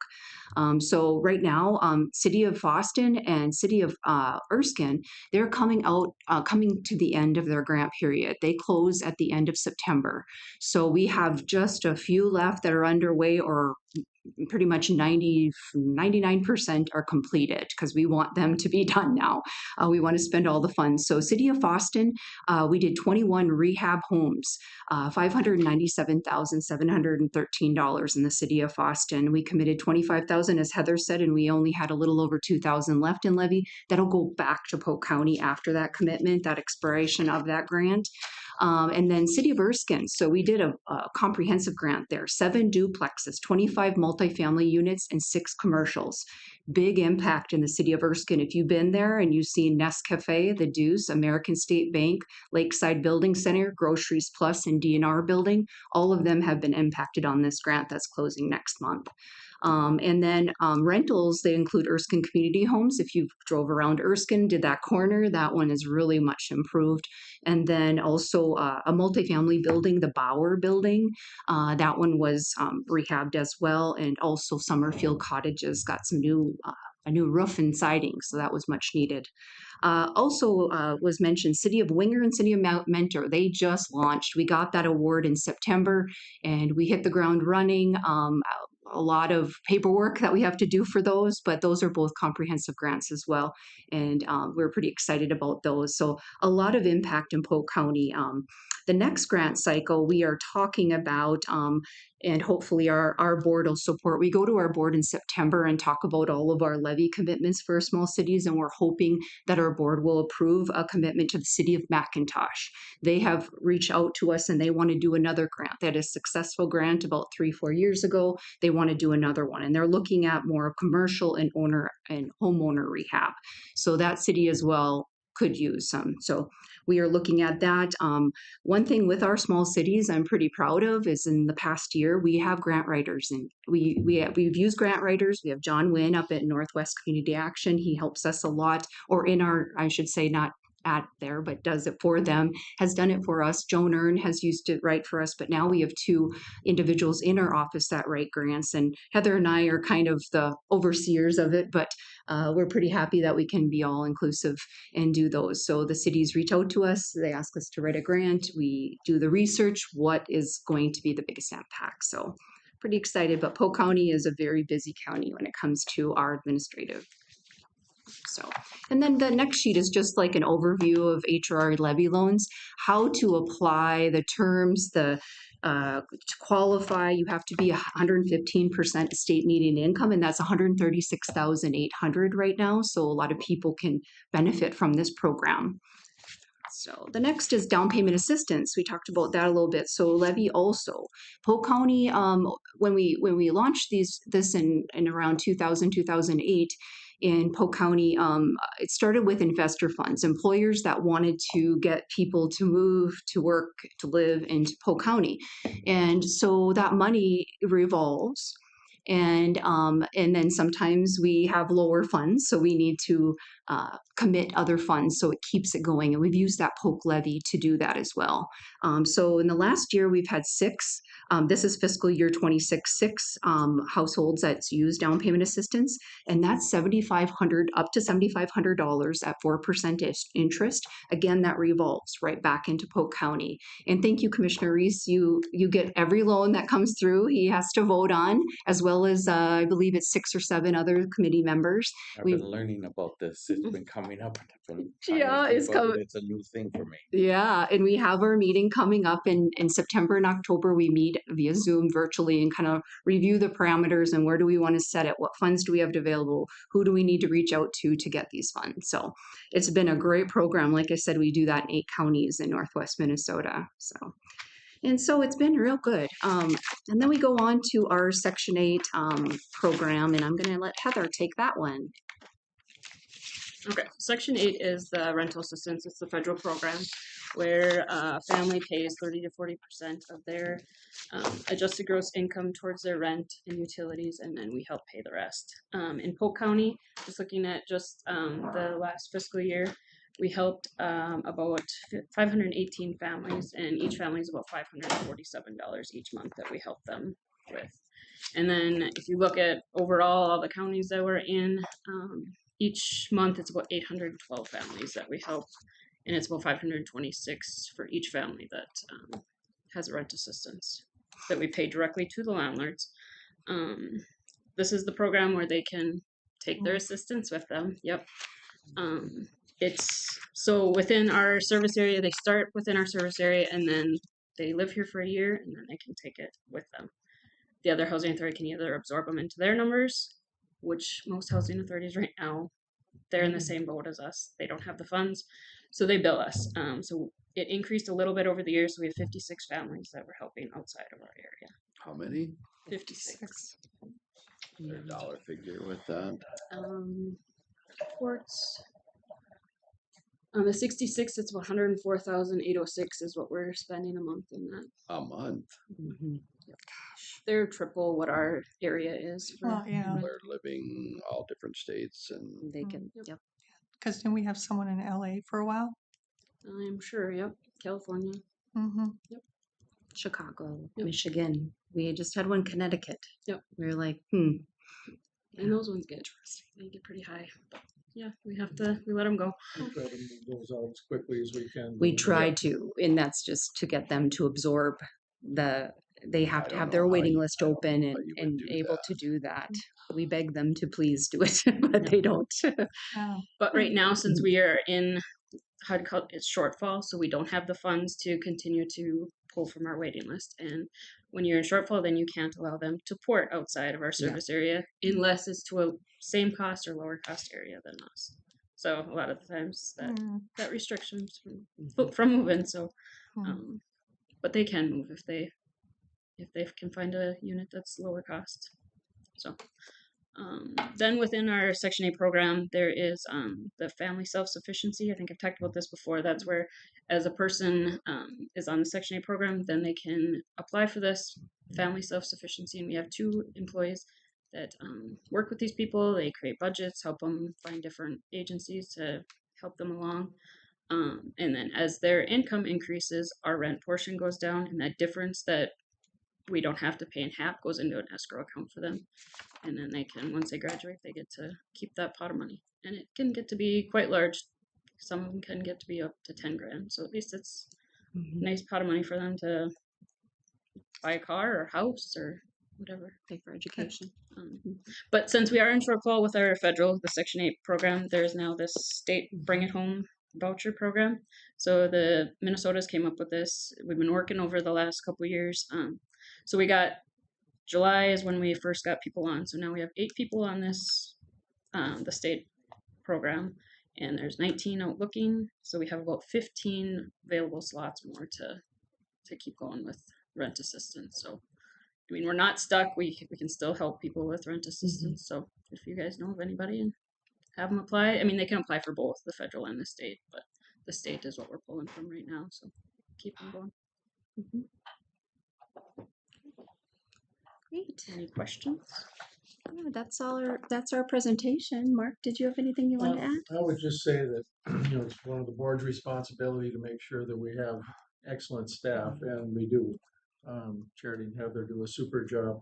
0 turnover in the staff and mentor in the last year, which tells me that they're doing a great job of leading and we're taking care of our employees, and nice. I mean, we're serving multiple counties, yet the headquarters and the people working are here in our county. Mhm. So that's a nice boost for Polk County as well. These small cities programs to administer them well. I work and live in small communities in Polk County, and it really helps us keep our business and our housing stock up. And these guys do a great job administering these programs. Because Polk County is made up of small communities. Exactly, exactly. Yeah, it's our biggest That's county, what, of course. what our makeup Mhm, is, so. mhm. Oh, we appreciate your support and Thank you. everything. And I do have some down payment assistance cards that I will have share in my business card. Anything that didn't come up today and you want to contact me, please do so. Okay. Yep. Thank you so much. Thank you. Have a good day. Thanks. Okay, Rich.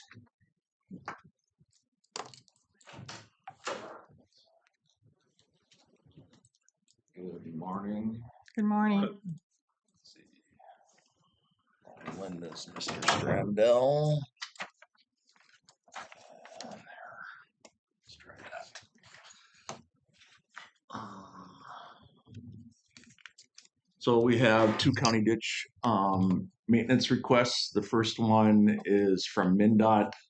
They're doing work on Trunk Highway 75 and need to replace the culvert through County Ditch, or that County Ditch 19 flows through. They provided the hydraulics and the plan, and everything looks good. So I need approval for that petition. I move. Okay, Warren, Second. seconded by Gary. Any discussion? That's for both. That's for the Trunk Highway 75 County Oh. Ditch 19 one. Okay. That's a different, okay. It's not Slight, I same. changed it this Yeah. morning, so. Okay. Any discussion? All those in favor say aye. Aye. Opposed? Carried. Next, you have County Ditch 122. Mr. Jurdy and Mr. Engelstead requested to have it surveyed and cleaned, and that they would do the work. And so it's in Liberty Township, and Mr. Reese isn't here yet, but yeah. Okay. So move. Okay, Ross, Second. Warren is the second. Any discussion? All those in favor say aye. Aye. Opposed? Carried. Okay. So we Oh, have 19? that was County Ditch 19 was the Trunk Highway 75 Oh, okay. MnDOT one you did first. Okay. Okay. Culvert replacement. We have centerline culvert west of CASA 1 and 8's intersection that needs to be replaced. It keeps on separating and holes forming in the road, and maintenance can't do much more with it, so we need to replace it. Lowest responsible quote was Knife River Materials, Northern Minnesota, in the amount of $99,372.50. So they provide the labor and the granular backfill, the riprap, the bituminous, and we purchased the culvert from the company ourselves. So I need approval to allow Knife River to do the work. So looking for a motion. I'll move it. I'll second. Okay, so we have Warren and Ross. When would this be done? That I do not know for sure. All But around. as soon as the pipe would be available, then they would be able to do the work. So What would be the time frame for the actual work then, that it would be closed? probably about the same amount of time that was for the other one. Well, probably less, a week, Okay, because they have to rip out the old culvert and then put in the taper and the new culvert. And I would say Okay. the detour will be there for a week like we did the other one east of 8. So okay. Any other discussion? All those in favor say aye. Aye. Opposed? Carried. So next you have the purchase of the 48-inch culvert that's needed at that replacement. Rinkers quote is $19,634.80. So I need approval to buy a 48-inch culvert from Rinker. So move. Should have done that one first. Yeah. It's still not as good as Spunk, but Okay, I need a second. Second. Seconded by Paul. Any discussion? All those in favor say aye. Aye. Opposed? Carried. Next, we're in the process. The eminent domain will be on August 28th, and so we need to deposit a check with court administration. And so I need approval for finance to cut a check and send it over to court administration for $9,434. Okay, so need a motion. I don't want to say no yet. All in favor? You making the motion? Yes. Okay, Warren. I need a second. Second. Seconded by Paul. Any discussion? This is for that road project where multiple attempts to Yep. contact. Yep. We talked about this earlier this Yep, summer. I believe. yep, Okay. and she had initially signed the papers and then she rescinded, so. Okay. Yes, that same Okay. landowner. Any other discussion? All those in favor say aye. Aye. Opposed? Carried. Thank you. That was pretty quick. Get you back on schedule. 5 minutes. There we go. Yeah. Thanks, Rich. He's setting precedents, but I don't expect that. It's probably not going to carry through. 7 items. Ugh. Won't carry through.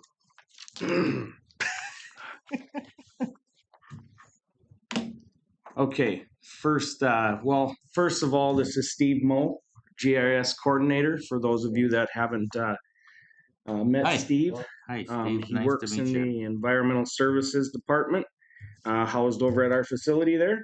And so I just wanted to open it up. We sent Steve to the Esri User Conference that was held in San Diego. His former duties too with Ramsey County. He would go there every year, and so would Rick, our former coordinators. So he just wanted to talk a little bit about that conference and kind of some of the stuff that he gains when he goes to that conference. So, Steve, take it away. I guess it's just very valuable time, I guess, to spend that there's not a whole lot of individual training around that's any more cost effective. Get a lot of information in a short amount of time. Can be. And you're our go-to person for this particular topic. So Yes. it's best to have them well-trained and well-versed, so. Yeah. They have confidence in you. I guess that makes me have confidence in you. Yeah, we don't pick on Steve too much. He's done a Well, great you're job. picking on him right now, making him talk in front of us. Well, I'm sure that none of you have even met Steve. So No, this is good. Oh. You know, some of the things down the pipeline is our 911 addressing, a lot of changes with that in the state of Minnesota. And so Steve's getting versed on that. We do have a contract, you know, that when we need outside help too, we seek with Pro West. So we continue that relationship with them if we kind of get stuck or, of course, it's ever moving with AI and things with GIS and how that can take data and just overwhelm you. And so I know a little piece of GIS. Steve knows a lot more. So and we got to leave it that way. So And you want to go to this thing here coming up? Is that what you're asking for? no, I think there was just a thing that there was a training in Duluth. Yeah. Steve's already signed up. Oh, good. He goes to that one as well. All right, So- good. So he signed up for this one already. Just, yeah, the Minnesota County GIS Association. Yep. Worked out an arrangement with the conference to provide a special rate for commissioners that wanted to attend. So just wanted to invite you all to And Ross, you want to learn how to fly one of these things? if it works with everyone's schedule. Yeah, and we can coordinate that too. If you're interested, just contact me and we'll get you, we'll get you signed up with that reduced rate. So Okay. that's just something kind of that we got here a couple weeks ago, that this is the conference that Steve usually goes to annually. So Yeah. Yeah. And we, as a board, we appreciate you coming here and, giving us an overview. Because a lot of times, we don't hear what goes on at these conferences sometimes, but so we really appreciate that. So thank you for all your work. Just keep learning, because I know nothing. And it can do a whole lot of everything. Good deal. one last item is Steve's been working hard on our interactive map on our website, which is a really popular tool on our website. And just to remind people, it's a tool. It's a tool to give you some information, and he's added links to tax assessments and all kinds of things. And so a lot of people use that service, and there's a lot more data in there right now. So we're working on getting permits in there and all those types of things that we've done for the last 16 years in our GIS. That wasn't data that we pushed to the public. So that'll be nice. Yeah, I've noticed that there's a lot more information that's becoming available on there. Because I do go on it fairly recent, or a lot. So yeah, just appreciate the changes, and it's always like more information you can get, the better. Yeah, we're lucky to have Steve. So thank you. Yeah, thank you. Thanks, Steve. He won't make you stay any longer. Yeah, you can go now. You can go. I'm sorry. Because the rest of this is all pretty boring. Yeah. Back to work. Oh gosh. Lucas, I got all kinds of guests today. Good afternoon. This is Lucas. He's a consultant for the project here. You just want to introduce yourself real quick? Lucas Bicknell. I am an environmental consultant with Emergent Inc., and I'm here on behalf of DT Midstream to answer any questions you might have about the Polk County project. So that project involves a conditional use permit that Viking Gas is seeking. The project is, so we'll kind of go through this in a little bit bigger detail because it is a big project in Polk County.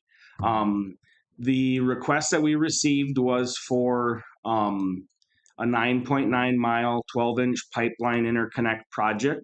This project runs parallel to the existing Viking Gas transmission lines that run through Polk County. And so there is a request with that we are looking at. They're seeking a conditional use permit for an above ground pipeline gauge structure.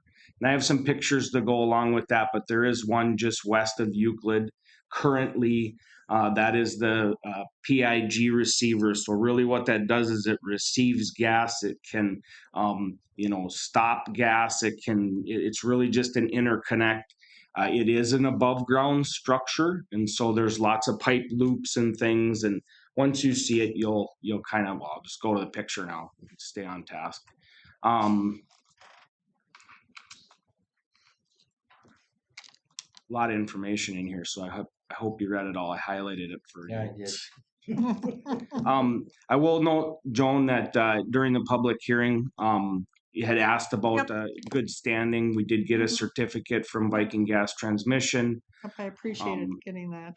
Yep, and then this is the route that they're looking at, just west of Euclid, and then a tie-in just east of the Grand Marais Creek, just east of East Grand Forks. So is the pipeline going all the way from Highway 75 all the way? It's short gapped off 75. This is actually not 75. Not 75. This is their transmission line that runs north and south currently. Okay. There is 2 lines that currently run all the way to East Grand Forks to a metering station. And then that eventually just goes into North Dakota and services East Grand Forks and the surrounding area. They're just adding another pipe alongside of it. Correct. Mhm. Correct. In the So, black. yep, in the black area here. We did a similar permit in 2023. That they never did that pipeline project, and that was that red beneath it there. They were going under the Grand Marais and kind of going a little further towards East Grand Forks. And then the project's been scaled back. I believe that was like a 13.5 mile project. This one will be 9.9 miles. And it's from that point, and this is just west of Euclid, following that existing infrastructure. Are they just meeting, is there increased demand or something for wanting this new pipe, or? Well, if you're changing the size, so it must be a demand issue. It is to meet increased demand. They've got their existing laterals, and they're going to be putting in the new 12-inch just to increase that demand going into the East Grand Forks metering station, and then over. It's just to. Is it also preparing for some sort of future expansion of a line, maybe, or is this just strictly meeting? This is meeting current. Yeah, there's one other project that's associated with the tie-in on the east, but that is just they're raising there's a permit for that, an below ground structure to above. Otherwise, this project is a standalone, and there's nothing planned for the future. And the modifications are just putting in for the pig cleaning, launch a receiver so they can put in the pipeline inspection gauge, which is pig, put that in at the launch receiver location, and it goes through and detects anomalies, dents, rust, corrosion, or something in the pipeline. So it's long, but it's pretty straightforward. Not a whole lot of infrastructure associated with it, or mechanicals, I guess. Okay. Yeah, this is that loop. This is what we are looking at permitting through a conditional use permit. And I'll zoom in, and I hope I don't screw this up to high heaven. You're not fencing that in? So this facility is the one that's just west of Euclid right now. So would we be adding one right alongside of that current one, or down on the other or end? down on the other end of it? Yep. Should be purchasing property from somebody. Yes. Lease, I believe. Leased, Leased property. Yep. And that's on Viking Gas. Yeah. Them to acquire the leases and things. Yes. This is the location of that, where that facility would be. Do we know who? So this orange area here is just a drive easement to do the project. This is, and they had a comment at the public hearing. It was Brad and it's a Driscoll, I believe.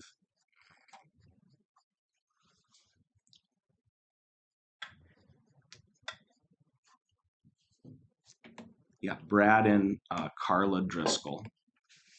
And so they weren't opposed to the project. They wanted some maintenance and things that were done actually west of where this facility would be.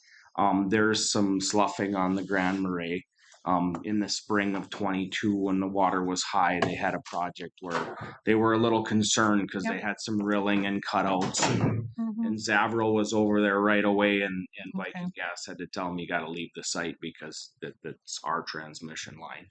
So there was a little bit of back and forth about maintenance and things. And so some of the requirements of them vegetating and getting things back to snuff with erosion control around that area was kind of the discussion at the public meeting. Yeah. Joan, you recall anything else? It was yeah, that's yeah, their concern was just that sloughing erosion and who was responsible, and who to call basically. Yeah, who do yeah. we So I'm glad that it got addressed right away, because I mean that's once it starts sloughing, it's just gonna keep on. So And I guess I'll clarify the conditional use request is, I have this in here that they have requested the county board to waive them doing a full-scale conditional use permit for the 9.9 miles because they're following existing infrastructure. There's those two lines right now. And so, but those are two 6-inch lateral lines. So really you're doubling your capacity by this project. But they are willing to work with us and obtain the conditional use for that above ground structure. And so that's really the conditional use application that we've received is for that structure. Now, without the structure, you don't have the project either. So it's a yin and yang for them. The reason they're asking for the county to waive that conditional use process is because they already have to go through the FERC requirements and all other state permitting, state and federal permitting, I should say.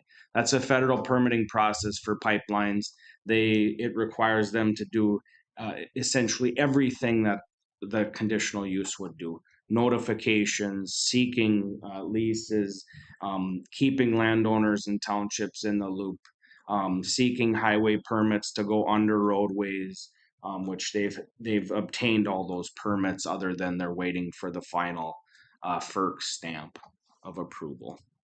So that process, we're just being redundant in our local process. The other thing is that I've, discussed the matter with the county attorney, and as long as they're meeting or exceeding our requirements, then there really shouldn't be any issue with us waiving the conditional use requirement because there is a clause in our ordinance if they're keeping the pipeline essentially the same, reconstruction, those types of things and existing easements, they're exempt anyway. And that pipe is underground. The pipe is underground. Mhm. You're plowing it or digging it, or it doesn't matter. That doesn't. Dig in. They will be They're digging in largely entire. they'll be boring roads, Yep. Conventional bore, and there will be one HDD across a road and ditch, Okay. but otherwise it's Doug. Yeah, Plowed. and there was a lot of discussion on the waiving the CUP at the meeting, and 'cause the board had different questions and stuff, but I think everything was answered satisfactory, and they felt good with waiving it. And I would assume since it's here for motion that you're comfortable or you feel okay with that, waiving the conditional use permit, Jake? Correct. I have that in the action items that we would have a motion and then the resolution to approve with conditions, of course. So a side comment here. The project from a couple years ago was from the Angus area pipeline pumping station to the river and under Indian to serve Grand Forks. Correct. That is a lot of the demand, and this project is also from Grand Forks, or where there is more demand, where's it coming from?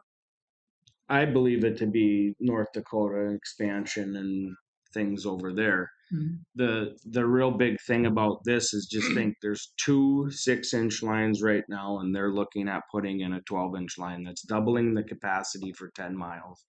Now, that's not going to be able to be strung in with the existing gas because this is really a start-stop scenario. That's the point of the above ground loops is they're still just using existing infrastructure to get it over to North Dakota and to the service area of East Grand Forks. So it's really holding, if you think about it, it's really holding that for demand. Now you can piggyback and switch it, and then you get that demand right away instead of getting it, But still, there's way no up from larger Canada. lines going into Grand Forks. Correct. Correct. Yep. There is no bigger lines going to Grand Forks, but it keeps that closer because that 2023 project, we issued a conditional use permit for a new compressor station at that Tabor site, which is a large engine that basically pumps, pulls, and pushes gas. And so that project was fulfilled on the conditional use side of things. They just didn't do the 13 miles, which was pretty much this project, getting it to that metering station in East Grand Forks. So It seems to me that you would want that line to continue into Grand Forks, the new line. As a kind of probably poor description, but if this is the existing pipeline, this is what we call a loop line. The 12-inch it will be a loop line parallel to, and kind of essentially go like this from the original tie-in, Polk tie-in 1 to the east, and then the new one by the Grand Marais. And so then this 13 miles of 12 inches able to increase capacity flows as needed as demand from Grand Forks and East Grand Forks comes in. So it's kind of like a reservoir in a way, I guess I might say. It increases capacity down line because you're taking off so much restriction in those 13 miles. Exactly. You're creating more capacity downstream because you're opening it up earlier on. And you're allowing for a greater maximum allowable operating pressure because of the pipe increase. think of it as an oil car sitting on a rail, a line of 5 miles of oil car sitting on a rail. It's sitting there as demand. They're close to where it's needed. It's essentially that's what a line loop is it's holding it closer to where the demand is. So 13 miles of it, 12 inches. 9.9. 9.9, sorry. Let's not confuse the 2023 project. That they did not do that project other than the compressor station in the Tabor site. That did get we verified that it did get the new compressor station to pull and push. My question was, do they fence that in? Is that fenced in? It is fenced. If it's not fenced in, it will be fenced in. But The new one will be fenced in because I didn't think I'd seen it. Yes, yeah. Because I didn't see if there was a fence around that one. I believe there's a gate at the. Yeah. Sorry, I included one picture. There is some link around it. Yeah. It's not high. It's just it's a lower fence. If I may just make mention of the 2022 project and say that we did receive the same project. We did receive FERC authorization at the time. They did approve the project, so there was no issues with that at that time. And we did the same process as we waived the requirement for the 13-mile line, and here they're requesting us to waive the conditional use permit requirements on the local level as long as the FERC is satisfied. And I'll go through the conditions that the Planning Commission and staff recommended. So basically, the Planning Commission and staff feels that Viking Gas Transmission Company provides reliable service to residents and businesses in the immediate area. This is very important to economic development for our residents and surrounding communities, as the comprehensive plan states that it is a major goal to support high level of management and maintenance of safe, efficient, and high quality pipeline transportation and electrical transmission systems throughout Polk County. For these reasons, staff recommend approval of the conditional use with the following recommendations.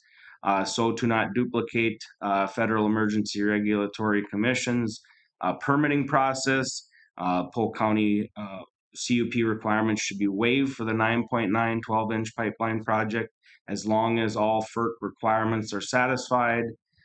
Grading dirt work in the 100-year floodplain. I'll just mention the Euclid site is in a proposed preliminary floodplain, and so any work in that area on the existing, it's only going to be the first 500 feet of the pipeline, that they do not expose those soils, when basically flooding is happening.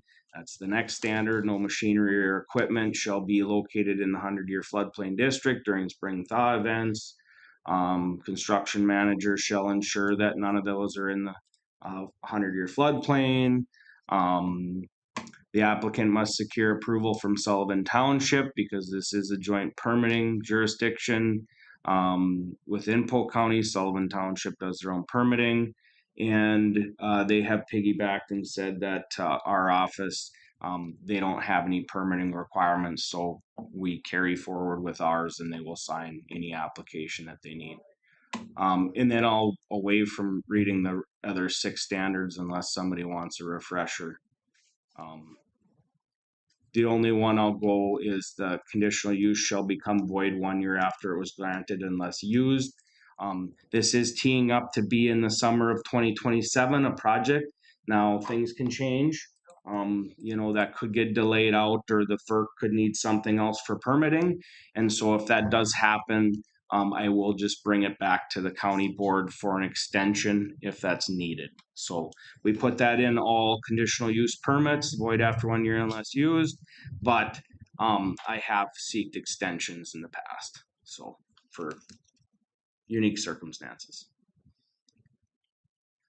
So I have a resolution for the Viking Gas Transmission Company to construct that above ground pipe inspection gauge at parcel 66.00132.00. So move. So second. So, Ross and Paul. Any discussion? All those in favor say aye. Aye. Opposed? Carried. Okay, and then can I get a motion on the waiving the local conditional use process for that 9.9 miles of 12-inch pipeline? So move. So second. Ross and Paul again. Any discussion? All those in favor say aye. Aye. Opposed? Carried. Okay, we'll go briefly through the next one because it is a tie into this project. It is for a contractor yard at a location just east of East Grand Forks. I'll give you a parcel number in a second. I gave you so much information. Gosh, you're full of information. It's good information. That's why you gotta read your board pack before you get here. I know you did. Okay, parcel numbers 31.00139.08. It currently is in the commercial zoning district. I believe it is owned by Pierce LLC. I'll go through some pictures here and then we'll kind of talk about some of these stuff in that's projected on the site. This area here is the projected location. It is just east of East Grand Forks. There's that old brick University of North Dakota building. East Grand Forks city limits literally starts 1 mile down, or not a mile, 1/8 of a mile down the road. And East Grand Forks city limits is actually south of here, south of this location. So Is that County Road 19? That's Highway 2 right there. This isn't is it? Highway 2. Oh, That's okay. the old, East Grand Forks. the old Windsor Farm potato warehouse. Yep. Is that an angle there? Yep. Okay. Drummer Diesel and those on the south here. I believe Zavril And has what are they an gonna use that office. Contractor yard. Okay. So there will be 12-inch pipe. There will be a lot of 12-inch pipe. There will be machinery. I basically asked them for a list of everything that the project would propose. Fittings, only 17,000 feet of pipe. Of course, all 12-inch pipe on pallets. Bends, valves, fittings, pretty much everything they do. They are requesting this interim use permit for a 3-year term in case things get delayed with the permitting process. So what else can I tell you about it? Well, it just falls under general regulations in our zoning ordinance for contractor yards. Some of the things that were discussed was keeping good maintenance of the roadways. The fire, I think it was Paul, what's his last name? From the East Grand Forks Fire Department was at our meeting just talking about some larger scale logistics. Really the big thing on the site will be the pipe and the fittings and, in and out of that. So Paul Hansen. Paul Hansen, correct. Yep. He's from Fertile. Yep. Paul Hansen was there. So with that, planning commission and staff recommend approval of the interim use permit. Well, I'm sorry, staff recommendation, because this didn't go in front of the planning commission because it was an interim use permit. We didn't get any adverse comments on it. So same spiel, Viking Gas Transmission, they provide reliable, pipeline gas to residents and businesses. The interim use shall be valid for 3 years. Sanitary facilities on the site. Interim use will be valid only to Viking Gas Transmission Company to operate the site. They can't sell it like a conditional use permit. And then it won't be injurious to use of enjoyment, adequate utilities, access road drainage. Keep up on those things. That's a part of the interim use permit. Off-street parking, loading, that'll all have to be done on the site and not on adjacent roadways. I just had one thing here quickly, Jake. Yep. I looked at the equipment stored there. I don't see any storage of fuel. There is not going to be any fuel storage on this site, other than what's in the machinery. Other than what's in the machinery, I don't believe so. Okay, just want to make sure. No. There's no fuel tanks or that stored on this site.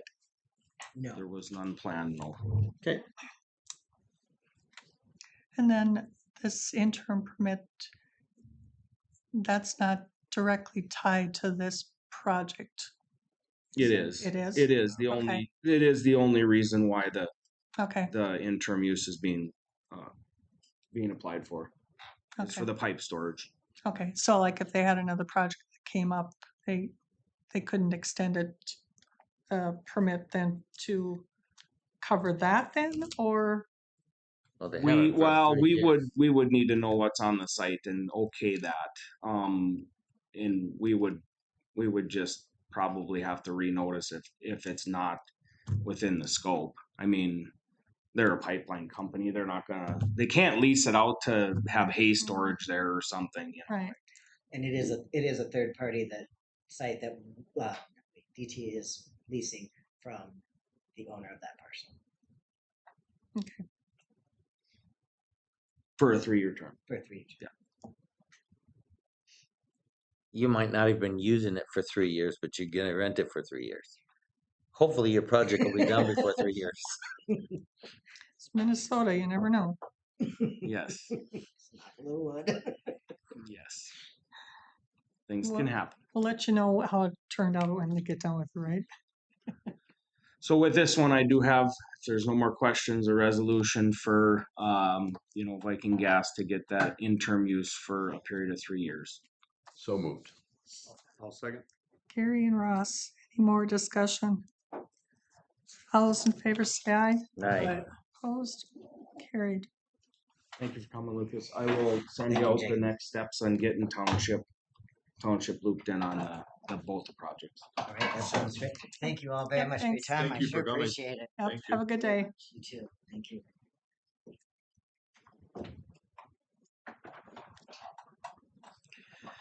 Okay, I gotta get to this next one. Okay. This next action item, planning and zoning related. One watershed, one plan. So Red Lake Watershed District's comprehensive watershed management plan. They're looking at having Polk County basically support them in going through the amendment process and going through the process to plan and develop. Theirs was actually done in one of the first one watershed, one plans in 2017. Joan, were you originally involved with that one? Not this one. Don was. Don was, okay. Yep. Okay. Yeah, This- no, this was not my baby. Our representation on this there's been a hole on this because Mark Holey was our representative on the planning commission, or the planning committee, I should say. And then so, I was talking with Peter, and Peter Nelson is the one that really operates this one watershed, one plan. He's the go-to contact. He works for Pennington County in their soil and water conservation district and more environmental services stuff up in Pennington. So as far as what I'm looking for today is they wanted a resolution to approve, their comprehensive water management plan. They're going to submit the plan to Bowser's review committee. I believe that's the 27th of August or so. It's coming up at their next Bowser meeting where they're going to be starting the process to do that plan renewal with Bowser. We currently don't have anyone from the county board on that policy committee. So we have a hole in that. And so I wanted to do two things. I wanted to get the resolution approved. This is really a big executive summary of the whens, the whys, the hows. This can all be kind of broken down into some really simplistic things. Prior to One Watershed, One plans, the counties would have their own water management plans. Now, Polk County has 4 watersheds in its county, a very small part of Wild Rice. Correct. So actually And it's so that would be the 4. There's a sub. Clearwater is a sub of the red. Okay. So with that, we used to just plan in Polk County, right? Well, we know water doesn't just stay in Polk County. And so the state had this grandiose idea that they were going to do this One Watershed, One plan. It's a funding mechanism for projects in the watershed. And so they aren't necessarily connected to one county or the other. All counties are a part of it. And right now we don't have anyone on the policy committee for this particular watershed. It is the largest watershed in Polk County, and then there's a subgroup of the Clearwater on the eastern portion because that's kind of how they broke it up. So I guess just thinking logistically, this is the Red Lake One Watershed, One planning areas. It encompasses a large part of Polk County, other than the Sandhill in the southeast, the Marshall, Snake, Tamarack up north, and then a little portion of the Wild Rice to the south. So the majority of Polk County is in the Red Lake River watershed. As our dominant river is the Red Lake River. So looking to get the resolution approved for them to continue forward. Even if we don't decide today about a policy committee member, still looking for approval of that resolution so they can move forward with Bowser and get that plan up to date because it's actually up in 2027. So. Okay, so first off, looking for the motion to approve the resolution. So move. Second. Ross and Gary. Any discussion? All those in favor say aye. Aye. Opposed? Carried. Any volunteers? No, I'm not Okay. volunteering. Okay. Okay, so we need a motion to approve Ross. I move it. Second. Okay, Warren and Gary. They did it. Remember this now. Any? Them two did it, not me. It's an honor. Yeah. Oh, It's yeah. an honor. Oh. I think that these One Watershed, One plans, some are a little more aggressive when they meet. This is so far along the stages. I think they're meeting quarterly, and Still that some often? remotely. Maybe This is twice. different than the actual One Watershed, One plan. This is a policy committee. But it's directly making tied to decisions about Yeah, their it's funding and the where it same. Because I'm goes. already on the other one. Yep, so it's the same thing with just that the Red Lake was one of the first watershed districts that they were kind of like the pilot project for these. And so they're that much further ahead than everybody else. And Didn't she just resign to head to this one? No, Nicole, that was the Sandhill. Was Oh, that was West Soil, sorry. Yep. Yeah, that's Nicole. West Polk Soil and Water. Yep. So yeah, so the policy committee for this is the same as the other one that you're on. Yep, and I will give Peter Nelson your contact information, and he'll probably just reach out with an email right away. And my name's Peter. You call if you got any questions. Yep. Perfect. And you call me if you're having issues and whatever. So It would have been a good one to dump on the new guys. I'm Well, being facetious, sorry. but it's usually, it can change. Yeah, It's but not a term thing. It's a I would bring that motion up to the board, and if you wanted to change, and Mhm. it's not something that you're tied for 3 years now. And also too, this is one of those things that's kind of more like district, Say that. specific, that because your district, is covered by, majority of it, because then I do the Clearwater end of it and Yes, stuff, Makes so, sense. that is true. yep. So, Makes sense to me. any other comments on that? Then all those in favor of Ross, say aye. Aye. Opposed? Carried. Congratulations. Yes, Your research project is you doing get okay. another per diem. Yeah. Your research. Water testing. Mm, Okay, next action item is also planning and zoning related to award a loan for income-based septic system fix-up. Again, this is our loan program now. Currently, we've done one loan this year. Last meeting I was at, Yep. we did a loan Yeah. for a particular project just by Climax. This particular project is over in Big Glen Township, section 28, for Brenda Risky. This particular project is septic is really bad. She's been having all kinds of issues backing up into the house. It is a very complex septic system. Our maximum allocation is $12,000 to help cover the cost of the system.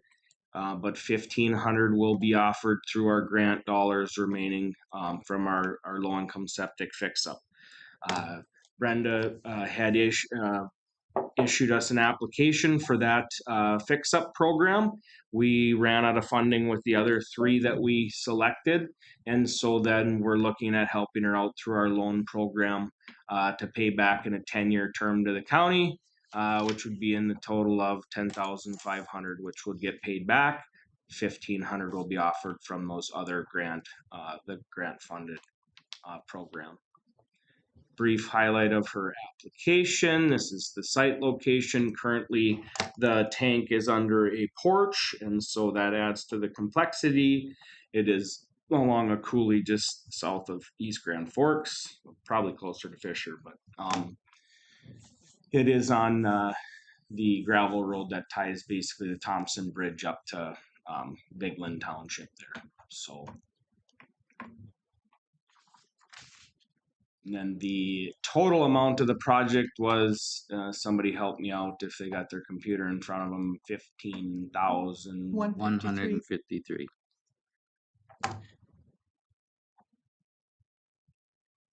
$15,153.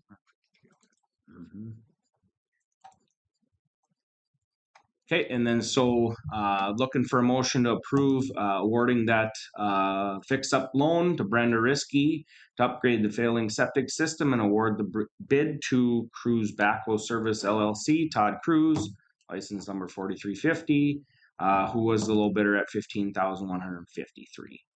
So move. Second. Okay, Warren and Paul, any discussion? All those in favor say aye. Aye. Opposed? Carried.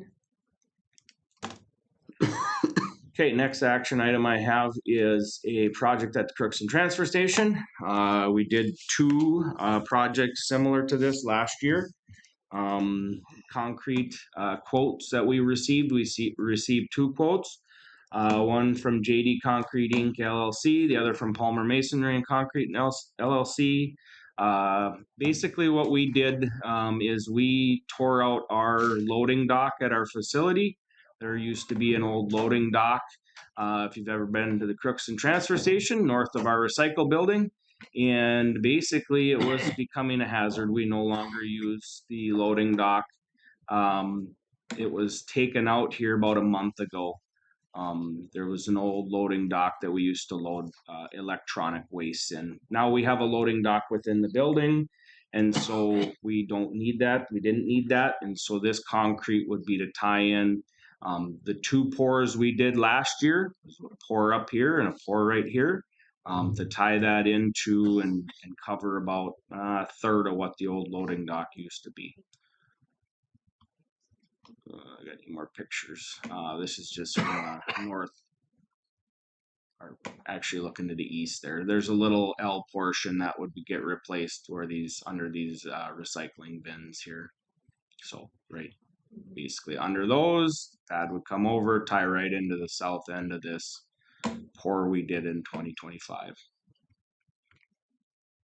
This is depicting the projects we did, the 25 and the 25 there, and getting this tied up into our compost loading area, which is all new concrete here and all when we did the new building. Is this the end of the concrete bit? Yep, we're working our way south. Okay. Yep. So this is all new concrete around the building. Yep. And then the shaded area is all asphalt. We had some real big issues up in this area.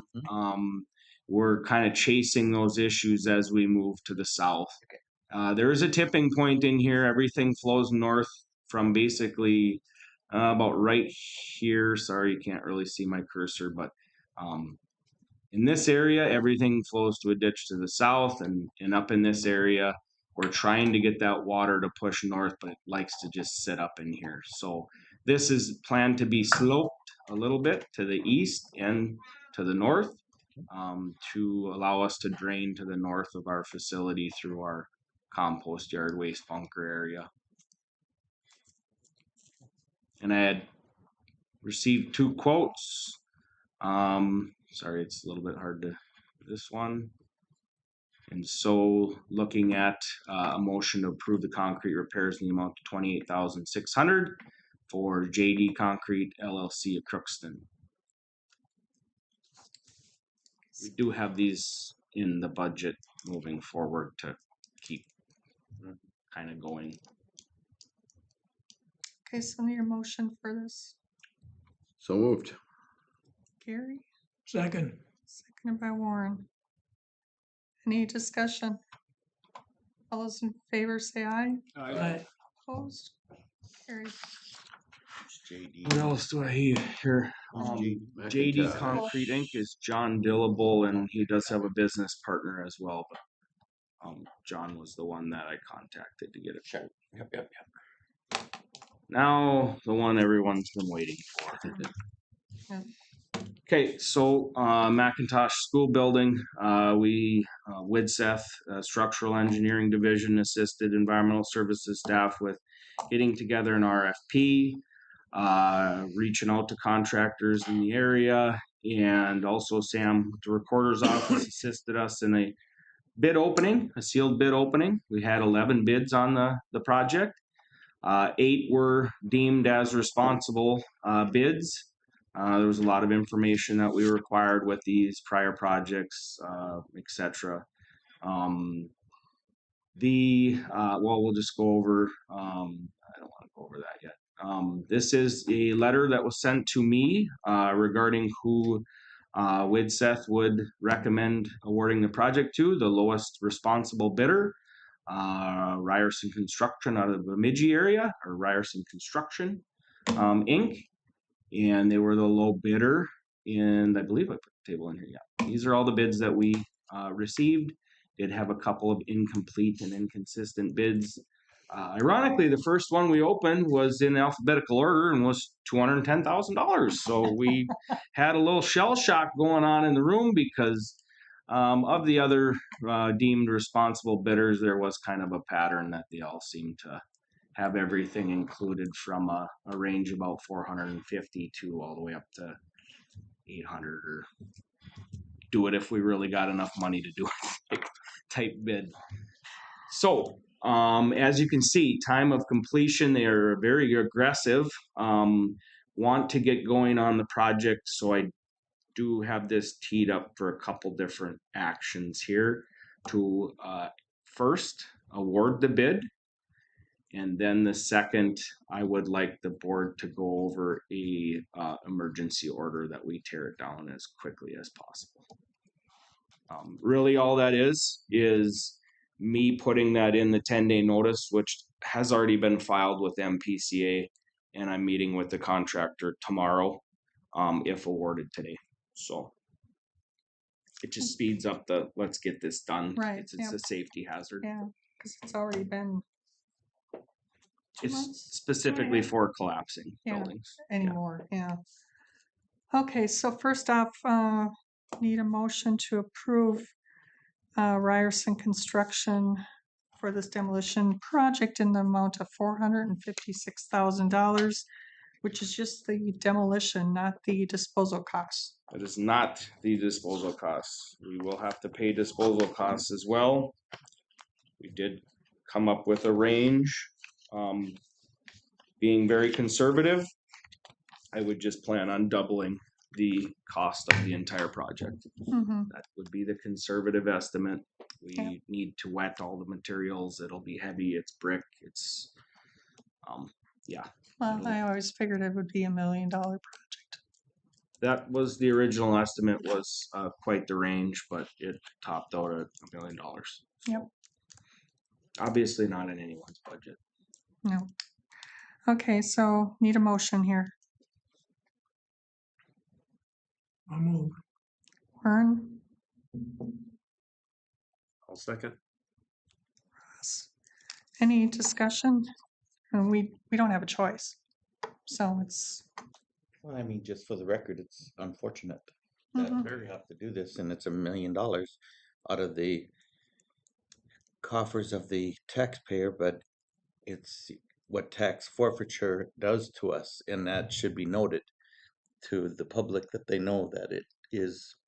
it's strictly tax dollars, strictly on the levy because there is no other funding source unless sometimes, you could get some assistance from the legislature if it's big projects like this, but I mean, the state doesn't have a, a surplus. They don't have money either, so They don't. it's just, They don't have the safety concerns that we do. no. They want redevelopment plans. They want things in place where you basically already move forward like the building's not there and have a new skyline hotel Yeah. In rural. and into the DED or the deed grants in there. You need a good plan. Well, yeah, and they don't consider, when you get into the more rural areas that, you're not gonna have something that's knocking on the door to build in that spot probably, so, it's just not a real good position to be in, so. Just for the record, just so it's noted that, it's not what any of us wanted to spend, but we're gonna have to. Is there any insurance on this building? We actually had a liability claim that our insurance covered for Oh, some when damage it to fell. a couple of Trailers. So we carry liability Yeah. insurance on other items that would get affected, but it doesn't cover any building or demolition or. Mhm. I was surprised they covered the things they did, to be honest with you. Yeah, so, any other discussion? All those in favor say aye. Aye. Opposed? Carried. Okay, now a motion to file the emergency notice. So move. Second. Ross and Paul, any discussion on that? All those in favor say aye. Aye. Opposed? Carried. We have school buildings in Mentor too that. Nope. They redid because the fire department is in there. They've got some offices, businesses in there. Okay. They've and actually that is their storm shelter for too. the lakes area. Okay. So they've, and that was, I mean, there were a couple groups and private owner that had ideas and, of what they wanted to do with it, but just, didn't pan out. They got to be too expensive. And so that's why we are where we are now. The original portion that collapsed, or a portion of it, was built in the early 1900s, Yep. 1913. So Yeah, I mean, it made it over 100 years. So the roofs collapsed over the still standing part in a section too. So Yeah. we're not gonna have any flack for declaring an emergency order. We're one high wind storm away from having it be another disaster, so Yeah. kind of hold on to the seat of our pants to get this far. So So then how long before they can start? I'm meeting with them tomorrow and they're wanting to be very aggressive, my conversation with them. So I said, good, because that's why I'm seeking the emergency order, get them going right away. Okay. As well. As soon as they can get on site is what I'm gonna tell them. Okay, sounds good. We got to loop in, we're gonna need to wet the materials, and so a meeting tomorrow is really, my meeting was really with the city of McIntosh. Contractors is gonna be there to coordinate water supplies during the project, so. Okay. That was really what I had teed up, but they said we'd be there if we need to. Okay, I'll be well, there. just keep me updated on the timeframe process and that type of stuff, so. Anything else from you? So that's enough. Okay, so then, we are going to recess for lunch and be back at 1:20. Okay. Okay. I will note that I am on time. You could.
Okay, so we are back.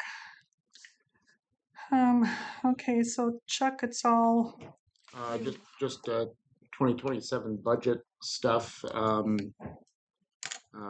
Stacy is still grinding through a lot of the initial budgets from departments. So I just want to touch on a few things that'll become of interest for the board. One, we've got about 6 weeks to determine a preliminary levy. So I put this sheet into your packet. I just figured out what would a 5% increase look like. Couple things about this I always go over is that the net levy is the actual levy. The gross levy is the net levy plus county program aid. County program aid is meant to relieve the property taxpayers of property taxes. And we have a decrease of about $73,000 from the state over from last year, 2026. And of course, 2026 was down from 2025. So we're not getting a lot of help there.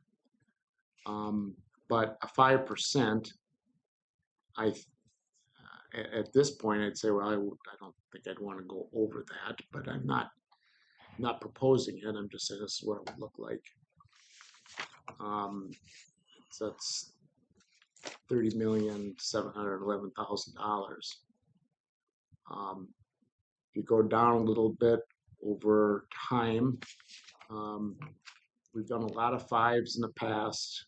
You've done 4.5, 5, 4, 5.5, 4.6. We had one year of 4.938. I think that's just because I put in a flat number for the levy, but I don't have an average of preliminary levies, but our actual levies when we finish have been running about 3.5%. And I always say our target is 3 because I always think that, if we can do that, that's fine.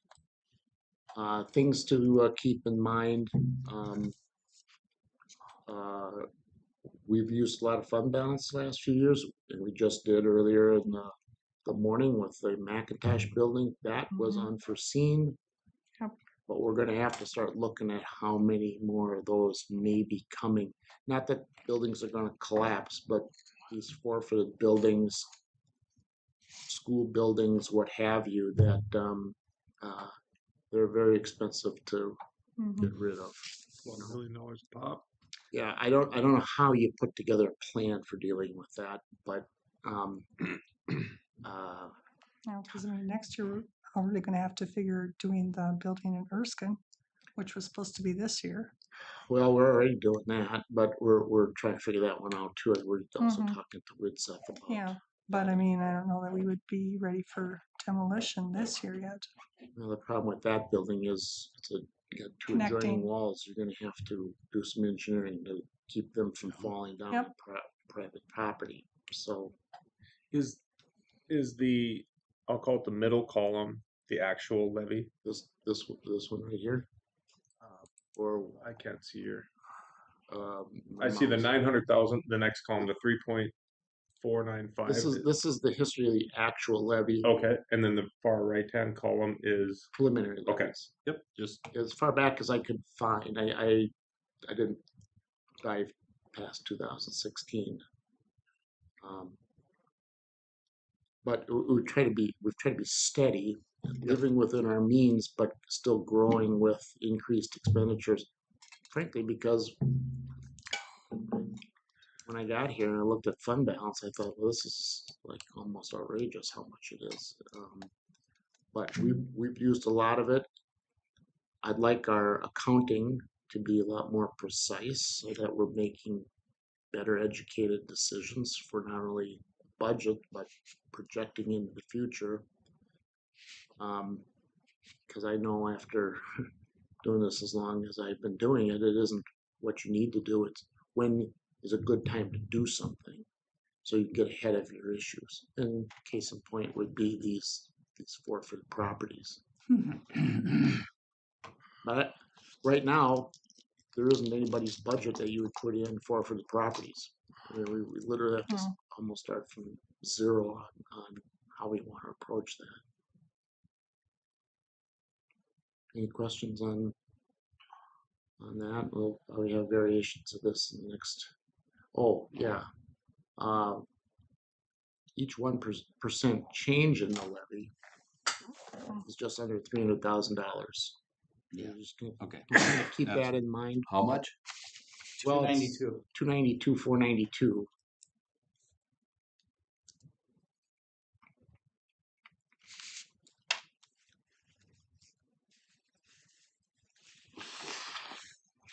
Now, we've been waiting kind of for this budget to capitalize on the fact that we no longer have to levy for the jail bonds.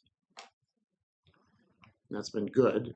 And we also have these capital improvement bonds that were paid off this year. So we're going down in levy for debt by just over $1 million. That should give us some room, but let's keep in mind, we've been using a lot of fund balance. We've got the 5% wage adjustment. We've got things like ABDO, BSNA, things we haven't budgeted for that we're spending money on. So we are using funds that we have. I was kind of hoping we'd have some fund balance stuff today, but talking to Stacy, we've just got to have a little bit more work done on that, but that'll come into play. And you saw it during the Social Services Board meeting. You're looking at some charts that probably need refinement as to be truly relevant. They can be misleading, if we don't have context. So, and one thing too, like to keep in mind with the jail too. I mean, we got rid of we paid off the debt, but then the health services. Health insurance. Well, not the health insurance, but the health. For the inmates. Services, yeah. Oh, yeah, that's what I meant. The contract there. The contract for health. Is Yeah, definitely a killer. Yeah, I mean that's more than what we were. The push.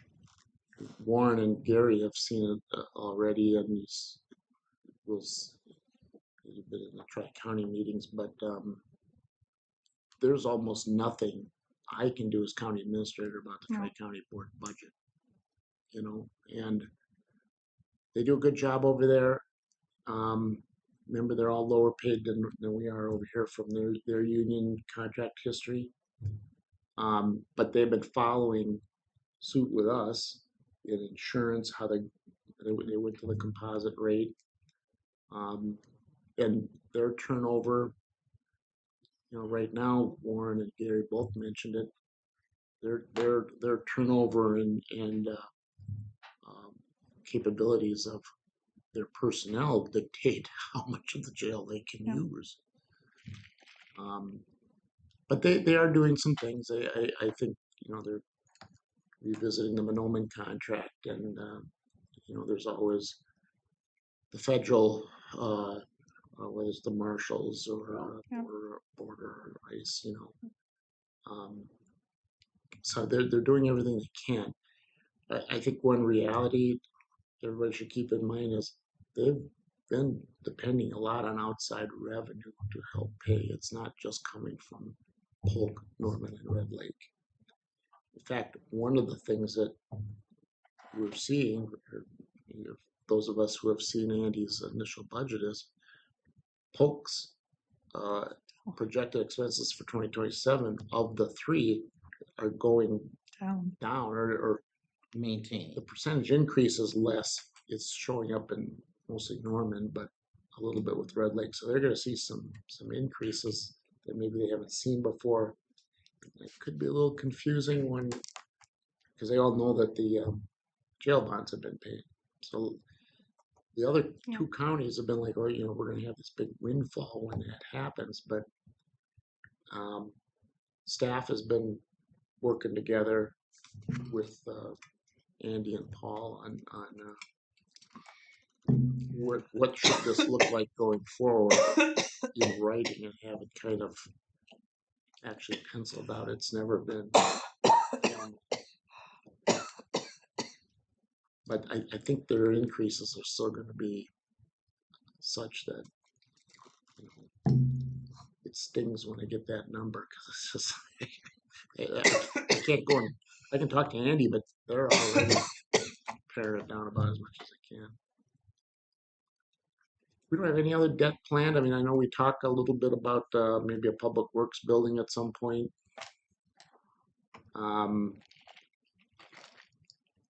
You can look at this and figure out maybe when a good time for that is, or you can do like you did with the jail or the Justice Center building and start putting money aside. Stacy's talked about a capital improvement fund. But you know, I also kind of counter that with the things that we're paying for right now out of various fund balances. As we do this whole fiscal transition, we just that hopefully when we get that done, that's kind of the rabbit and the snake, and we can just then use it to project out a little more clearly as to where we're going. I don't know, Sam, I haven't asked you, but I don't think we have valuation numbers yet, do we, for Values? yeah, Yes. the overall county valuation? We have the numbers are done. They were done after the county board. That was for Back in June? Yeah. So I mean, we can get that, Okay. and you can start estimating some percentages if you'd like. Yeah, well, this is just the valuation of the county relative to our levy. Valuation can be a little misleading because of the way Minnesota tiers its tax capacity and all that. But over the years, you can see that with these years where this chart shows it going down means that the value of the valuation of the county went up faster than the levy did. And we held it pretty good here, went up a little bit. I think this drop may have been when the new pipeline came online. I have to go back and remember that, but we're kind of right back to that flatness or small growth, and that gives us a little historic context from another standpoint. But I always say it's pretty much the same people paying taxes in Polk County. It's just their farms are worth more or whatever. I mentioned Enbridge, so Annalee gave me this. I haven't vetted it further, but they are our largest taxpayer. So for 2026, it's about $3.5 million what they paid. They have filed in tax court contesting their valuation again with a kind of a nuance approach having to do with some environmental aspect to it. Sam knows it better, but we're back into this treadmill of how long is that going to take? You know, it took almost 7 years last time to get settled, and they won. And what that means is all these taxes that you collect from Enbridge, they may get that back in part or all when a court finally makes a decision years from now. Well, to me, this is a real crummy thing that the state of Minnesota does. The time, the length of time for this is what causes the problem from my standpoint. I don't really care what they say the valuation is. Just don't make us have to pay it back well downstream multiple years. And this amount for us, if that's 5 years, multiply that by 5, but some of these other counties around us, it's much more of their levy than what we do. Yeah. And frankly, I think it makes the whole truth in taxation approach, or I don't know if they even call it that anymore. It's not truthful at all. One of the counties last time was told, well, just put aside the Yep. levy that you get from Enbridge. You know, Mhm. Can't do that. you know, you want to go back to this 10%. number. It's 10% of the levy. Yeah, if you want to go back to this number, and then levy this number on top of it, Right, to set it aside. Well, that's just not practical. No. It's just not practical. So these are things that are sitting out there that I don't think I have any more. These are things that are sitting out there that we need to be aware of.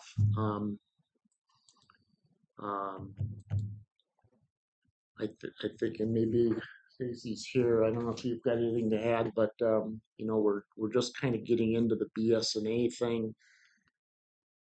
So we're going to be switching a few things, how we do things over the next year or so. But I think probably a bigger expense than BS&A will be the help from Abdo. But I think we can start seeing the end of this transition coming. Some of it may not feel like it day to day because they've been awfully busy. And there's so many, I don't call them minor things, they're important, but there are things that take a lot of time to figure out. And some of that means it's not accounting so much as it is the perception of what we're doing internally with folks. So, you want to add anything? Not so much at this time. I think I need some more time with just the budget overall. Had a lot of our focus has been in a lot of different places the last month or so. So Chuck and I'll be doing a lot of work for the next week and narrow that down. And we will bring back that balance policy. Recognizing that we did it to you earlier this year that we should have. I should have had that to you back in May and June, but it got pushed aside. So that fund balance policy will help us answer some of the questions that Chuck is waiting for in order for us to make some decisions. But I need a little bit more time, unfortunately. It's a lot. So I've blocked off some time now. I'm gonna go hide. And getting Irene up to speed, so that's helping as well. So no, oh God, I'm just not quite ready yet. You'll get there. Yeah. Anything else you want to go over or concerns you've got? It's all such good news. right. Well, for the people watching that maybe didn't watch the last ones, on the pipeline thing, it's different. The county doesn't set the valuation of that pipeline. It's the state sets a valuation, and then we're given that valuation dollars. Mm-hmm. So there's what do you want to call it? Disconnect. There's a disconnect, but the Enbridge company is saying the valuation was wrong and that the state set their valuation wrong. And if they win that fight, the counties are responsible to pay that money back. Plus so the interest. state we're responsible to pay for the state's failure or the state's mess up. So And just because there may be people listening or watching that can quite pick up on that. yeah. But And supposedly the last time when we had these court issues, that part of the legislature's charge was for the DOR to look at the formula of how they do for, utility companies and stuff. And supposedly they had fixed it, but they pretty much said, oh no, everything's good, there's nothing for us to change. Well, if it's so good, then how come we end up like Well, this? yeah, I can respond to that. You have to understand, this is a pipeline company. Yeah, They're not in the business to lose money on pipelines. So they're down in Houston, Texas. They probably have more attorneys than we've got. I'm sure they have more attorneys than we've got, but I mean, all their job is to figure out ways of improving their margin. Mhm. And so they come up with this angle by reading the law, and it's their right to appeal, and we've let them know, But I think it's a fool's errand to think that their objective is anything else than that. And they give out grants, and they sometimes are good to work with, and they have public meetings. We went through all this stuff, and there's not going to be, there never will be, there never was some sort of handshake understanding that, this will be good from now on. And this isn't the only utility, whether it's railroads or gas lines or they all, and again, they all have the right to do this, and this isn't new. It's just affects us the way it does. It's been happening around the state as long as I can remember being in local government. Why it can't get addressed in a way that protects the state's interests, which is us. We're the extension of the state at the county level. Yeah, And I know I got told by a couple people after the legislature, it was 190 or $109 million to pay the counties to pay back Enbridge for the last one. Don't expect that to happen again. Well, most of those people aren't even going to be there next time. No. Because a third of the legislature is turning over anyway. And it's not our fault at all anyway. So, we're going to be there. We're going to be saying, yeah, we got to pay back money. You give it to us to pay back. We're not at the table. No. And still, the finger still points at them. well, I think a legislative remedy is even maybe not fully understood. I think it's got to be the administration that steps in and says there's got to be a better way of doing this. It's the Department of Revenue that does this, and it's the full circle of thing, Chuck. It's just like what we did today with this other company that was here looking for a planning and zoning thing. They send down the mandates to planning and zoning. Planning and zoning follows the mandates. The planning and zoning comes in here and says, I recommend this because this is what the mandates say we must do throughout the state. We must give them the right to put this pipeline in. Nothing against the company that was here today, but then this is what we get in return. Yeah. It's the cycle. Yeah. It's the cycle, and it starts at the head shed. It's not us. It gets to where you really do feel that there are some issues that people perceive are bigger. It cannot be left to you locals to decide. Yeah, well, okay. That's and then not new. I know. I'm sure it's been around way before me. Well, Was it around before you? No. It goes back to day one, before day one, actually, but before you? Must have been. But you're right when you say these companies have legal teams and they're out looking for some way to. That's their sole purpose. Purpose. This is only $3.5 million in one county. Yeah, there's 87 counties in this state. What about the But- rest of the United States? But, this doesn't affect all the counties in the state either, No. because it's just, No, for the counties that this more the line northern runs through. But then, it's like, it still affects the cities, the townships, the school boards, but the school boards don't have to pay back, do it they? doesn't, because the county is the one that has to pay it all back. has to pay back the entire bill. Now, you get a new valuation, say it comes in at $900,000. The next time everybody levies, that's a switch from Enbridge. The rest of them have to make up for it, assuming that you're increasing the levy again, or even holding still. It's a shift. Yep. You know any more? I'll let it be at that. Okay. It's not satisfactory, I'll say that. Oh, yeah, well, I mean, I just remember last time that Chris and I were on first name basis. He was the head attorney from Houston. I wouldn't have admitted that, Joan.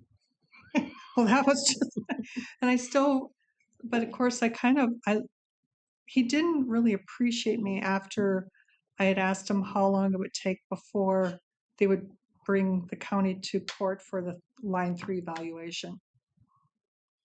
And he just, he just looked at me and just kind of like, yes, It's really not a surprise that this is Yeah. happening again. Anyway, just another thing to keep in your mind. I don't know if there's any other questions on this. It's not a lot, but this is about the best I could do for now.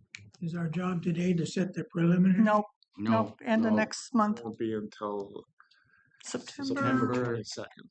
22nd. Yeah. 22nd, yeah. Okay. We got 3 meetings next month.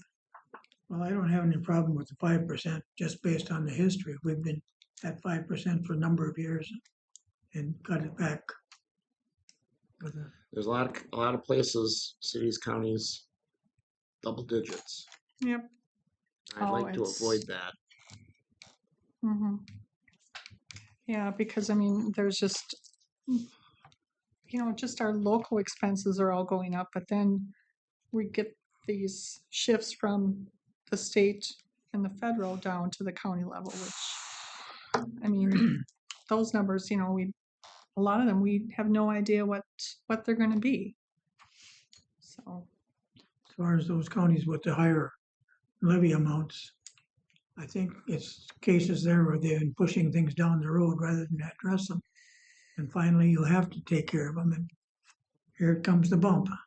Well, we're doing that too. We're just not levying for it with Abdo and software.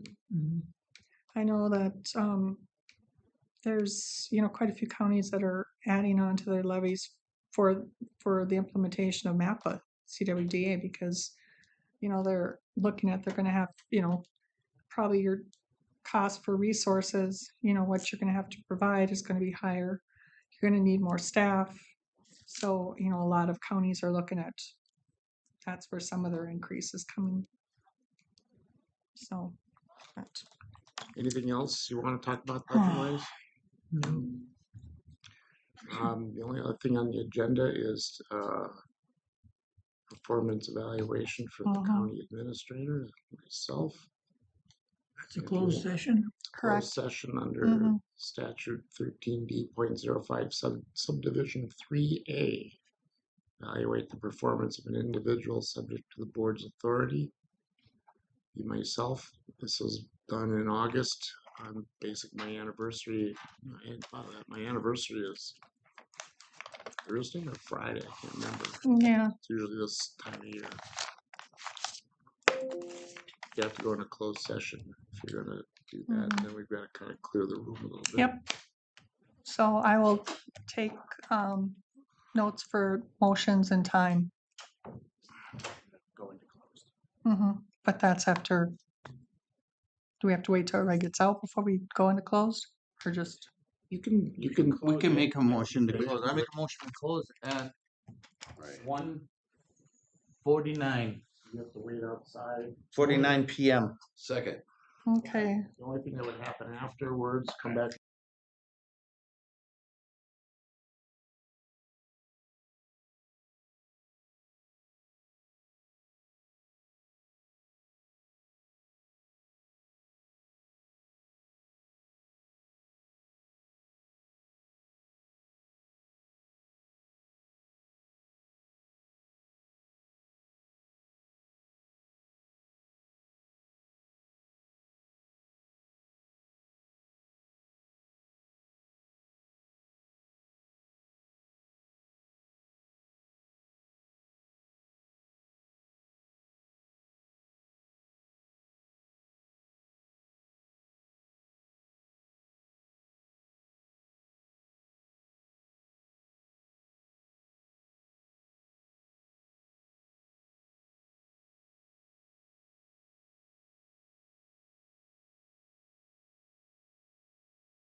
Yeah, I guess we're ready.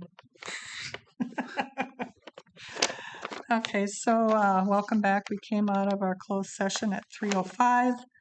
And in regards to our performance review of our County Administrator Chuck Whiting, we reviewed all the performance reports that we filled out, and just that we feel that, you know, Chuck is still doing a really good job. We're lucky that we have him at the helm for us, and you know, that just there are things that we can improve on going forward, and you know, keep moving this county forward.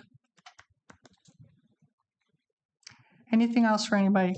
No, I move we close or and Adjourn. adjourn.